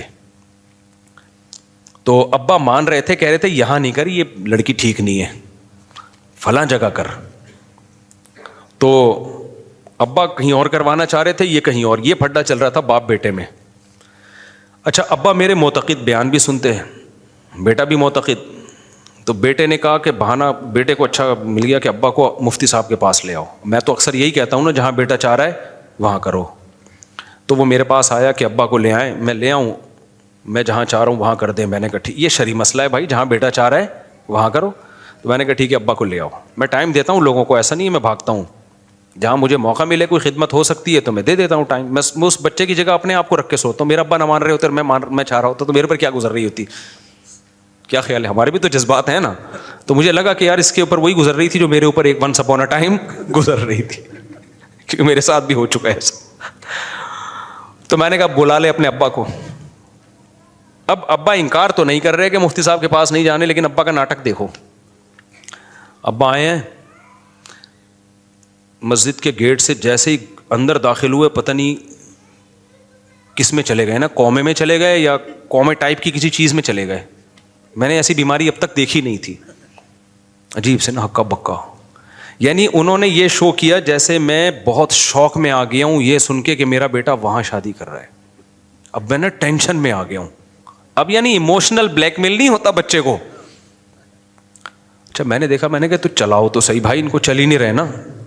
اب 2 بندے ان کو پکڑ کے اندر میرے آفس میں گھسیٹ کے لا رہے ہیں. چل میں نے کہا گر جائیں گے، یہ ہو کیا گیا. لڑکا کہہ رہے پتہ نہیں کیا ہوا ابا کو. ابا ناٹک کر رہے ہیں کہ میں بہت ڈپریشن میں ہوں تاکہ میں ان پہ ترس کھاؤں. بولوں بھائی ابا مر جائے گا، وہیں کر لے جہاں ابا کہہ رہے ہیں. یہ ابا کا ناٹک یہ چل رہا تھا. سمجھ میں آئی ہو یار؟ یہ تو بہت اسٹریس میں آ گئے ہیں نا. شوق لگا ان کو، شوق لگا کہ مفتی صاحب مجھے سمجھائیں گے کہ وہاں کرو یہاں نہیں کرو. تو ابا آ رہے ہیں نا یوں. میں واقعی ڈر گیا، پہلے تو میں بہت ڈر گیا. میں نے کہا یار یہ کہیں گر آ گئے، ایمبولینس منگواؤ بھائی. میں بچے کو کہہ رہا ہوں یار ایمبولینس منگوا، کہہ رہے نہیں مفتی صاحب یہ کچھ ایسا ہے نہیں. ایسا ہے، وہ ابا سے ڈر بھی رہا ہے. اچھا گھسیٹ کے نا یہاں بڑی مشکل سے ابا کو لا کے بینچ پہ بٹھایا. ابا اب یوں بیٹھے ہوئے ہیں، نہ یوں دیکھ رہے ہیں، نہ یوں ہو رہے ہیں، نہ گردن پیچھے جا رہی ہے. میں نے کہا یار یہ سکتے کی عجیب قسم ہے کہ گھٹنے کام کر رہے ہیں، گھٹنے پورے فولڈ ہو رہے ہیں بیٹھنے کے لیے، لیکن باقی جسم ہل نہیں رہا. پھر بھی مجھے 50% تھا کہ ناٹک ہے، 50% میں نے کہا شاید کوئی شوق میں چلے گئے ہوں. آنکھیں بھی تھوڑی سی نا ان کی عجیب سی نمی سی جیسے رو پڑیں گے. میں گیا، میں نے کہا حضرت کچھ بات کرنا چاہتا ہوں مگر آپ اجازت دیں. جوں شوق میں 10 منٹ شوق میں. میں نے کہا حضرت، ہلکی سی نا غیر اختیاری مسکراہٹ آئی ان کے چہرے پہ نا. غیر اختیاری طور پہ نہیں, آدمی کو نہ چاہتے ہوئے بھی مسکرانا پڑتا ہے. اس کو, ان کو تو پتا تھا میں ناٹک کر رہا ہوں نا, یوں ہلکے سے مسکرائے. تو میں نے کہا بھائی ان کو لے جا یار, گھر میں مسئلہ حل کرو. میں نے کہا لے جا بھائی, میں نہیں سمجھا رہا ان کو. وہ ہل ہی نہیں رہے نا. میں نے کہا یہ ہلیں گے تو سمجھاؤں گا نا. میں نے کہا پتہ نہیں ان کو سنائی بھی دے رہا ہے کہ نہیں دے رہا ہے, یہ تو سکتے میں ہے. وہ بھی کہہ رہا ہے پتہ نہیں ابا کو ہو کیا گیا ہے. میں نے کہا بھائی اس سے پہلے کہ کچھ سچی مچی میں ہو جائے ان کو لے جاؤ. تو ابا بھی بڑی فلم ہے بھائی, ابا بھی آج کل مارکیٹ میں ہلکے. یار چھوڑو بیچارے کو, کرنے دو یار, اس کی لائف ہے, انجوائے کرنے دو اس کو جہاں وہ کر رہا ہے. کیوں اتنا اپنے اس کو سر پہ چڑھا دیا, کیا کرے یار. مفتی صاحب میں آپ یہ ہو گیا میرے بھائی, اگر دنیا میں ہمیں کوئی تکلیف یا پریشانی آئے تو ہمیں کیسے معلوم ہوگا کہ یہ آزمائش ہے, ہمارے گناہوں کا وبال ہے. اگر احساس ہو گیا نا کہ میرے گناہوں کا وبال ہے اور اللہ کی طرف طبیعت مائل ہو گئی تو سمجھ لو یہ اللہ کی طرف سے نعمت ہے. اور اگر کوئی فکر ہی نہیں ہو رہی ہے نا, جب بھی گناہ پر عذاب آتا ہے نا اور وہ عذاب بن کے آئے تو اس میں توبہ کی توفیق نہیں ملتی. پچھلی امتوں کو دیکھ لو, فرعون پہ کتنی مصیبتیں آئیں تو ذرا بھی توبہ کی توفیق نہیں ملی. وہ کہتا ہے یہ موسیٰ کی معاذ اللہ نقل کفر نحوست ہے. تو گناہ سزائیں مل رہی ہیں, پریشانیاں آ رہی ہیں اور دل اللہ کی طرف مائل ہی نہیں ہو رہا, تو سمجھ لو یہ آخرت کے عذاب سے پہلے دنیا کا عذاب ہے.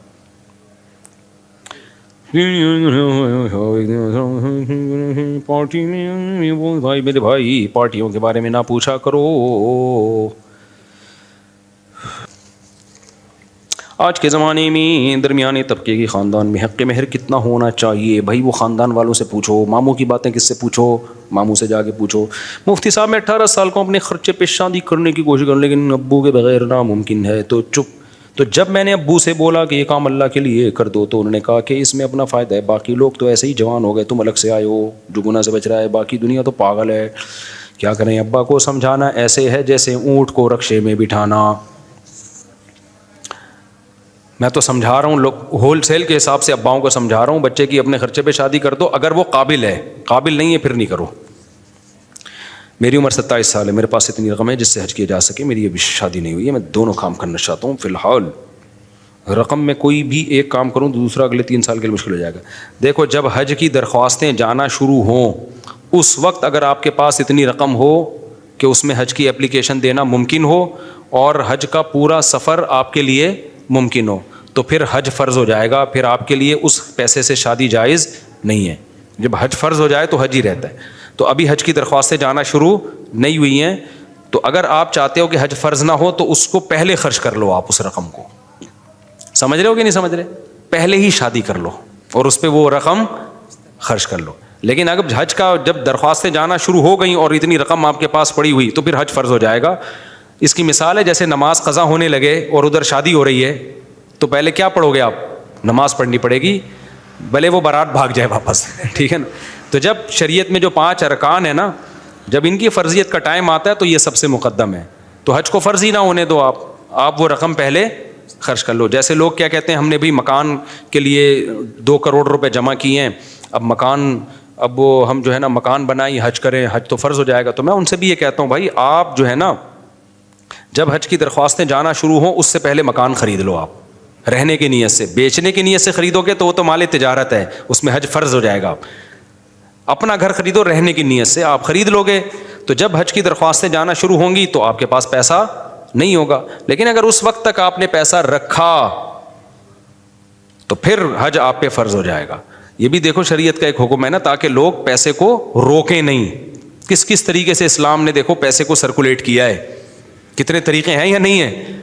اسلام میں پیسہ جمع کر کے ایک چند لوگ سانپ بن کے بیٹھ جائیں, یہ ٹھیک نہیں ہے. تو پہلے خرچ کر دو اس کو.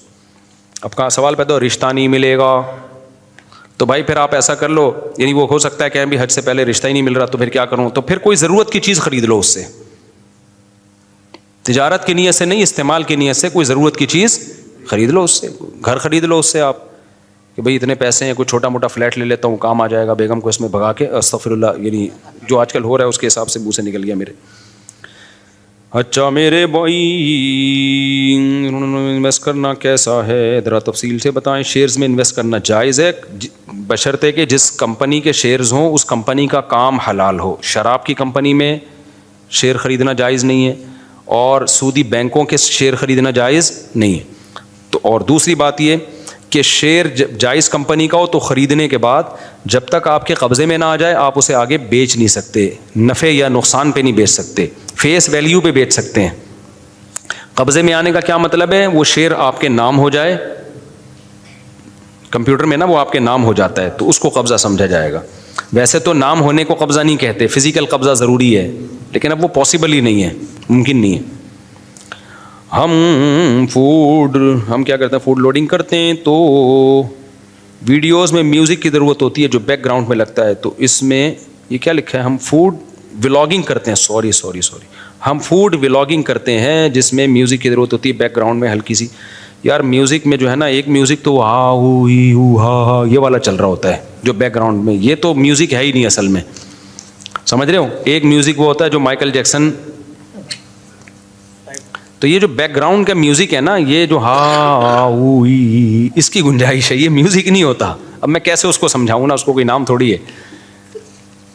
چل رہا ہوتا ہے نا بھائی, کوئی اس میں کچھ سین آئے گا رونے کا تو ہاں ایسے آیا ہوگا, یہ میوزک تھوڑی ہے. ایسا ہوتا ہے نا رونے کا سین آ رہا ہوتا ہے ہاں کر کے آ رہا ہوتا ہے, تو اس طرح کا ہوتا ہے یہ سین. تو اس کو میوزک نہیں کہتے لوگ, اس کو بھی وہ سمجھنے لگتے ہیں حرام ہے, ایسا نہیں ہے. تو وہ نہ ہو جو آ رہا ہوتا ہے نا جس کو دیکھ کے آدمی کا دھڑکنے کا دل کرے, وہ چیز نہیں ہونی چاہیے. اپنا خیال رکھیے گا اپنے خرچے پہ.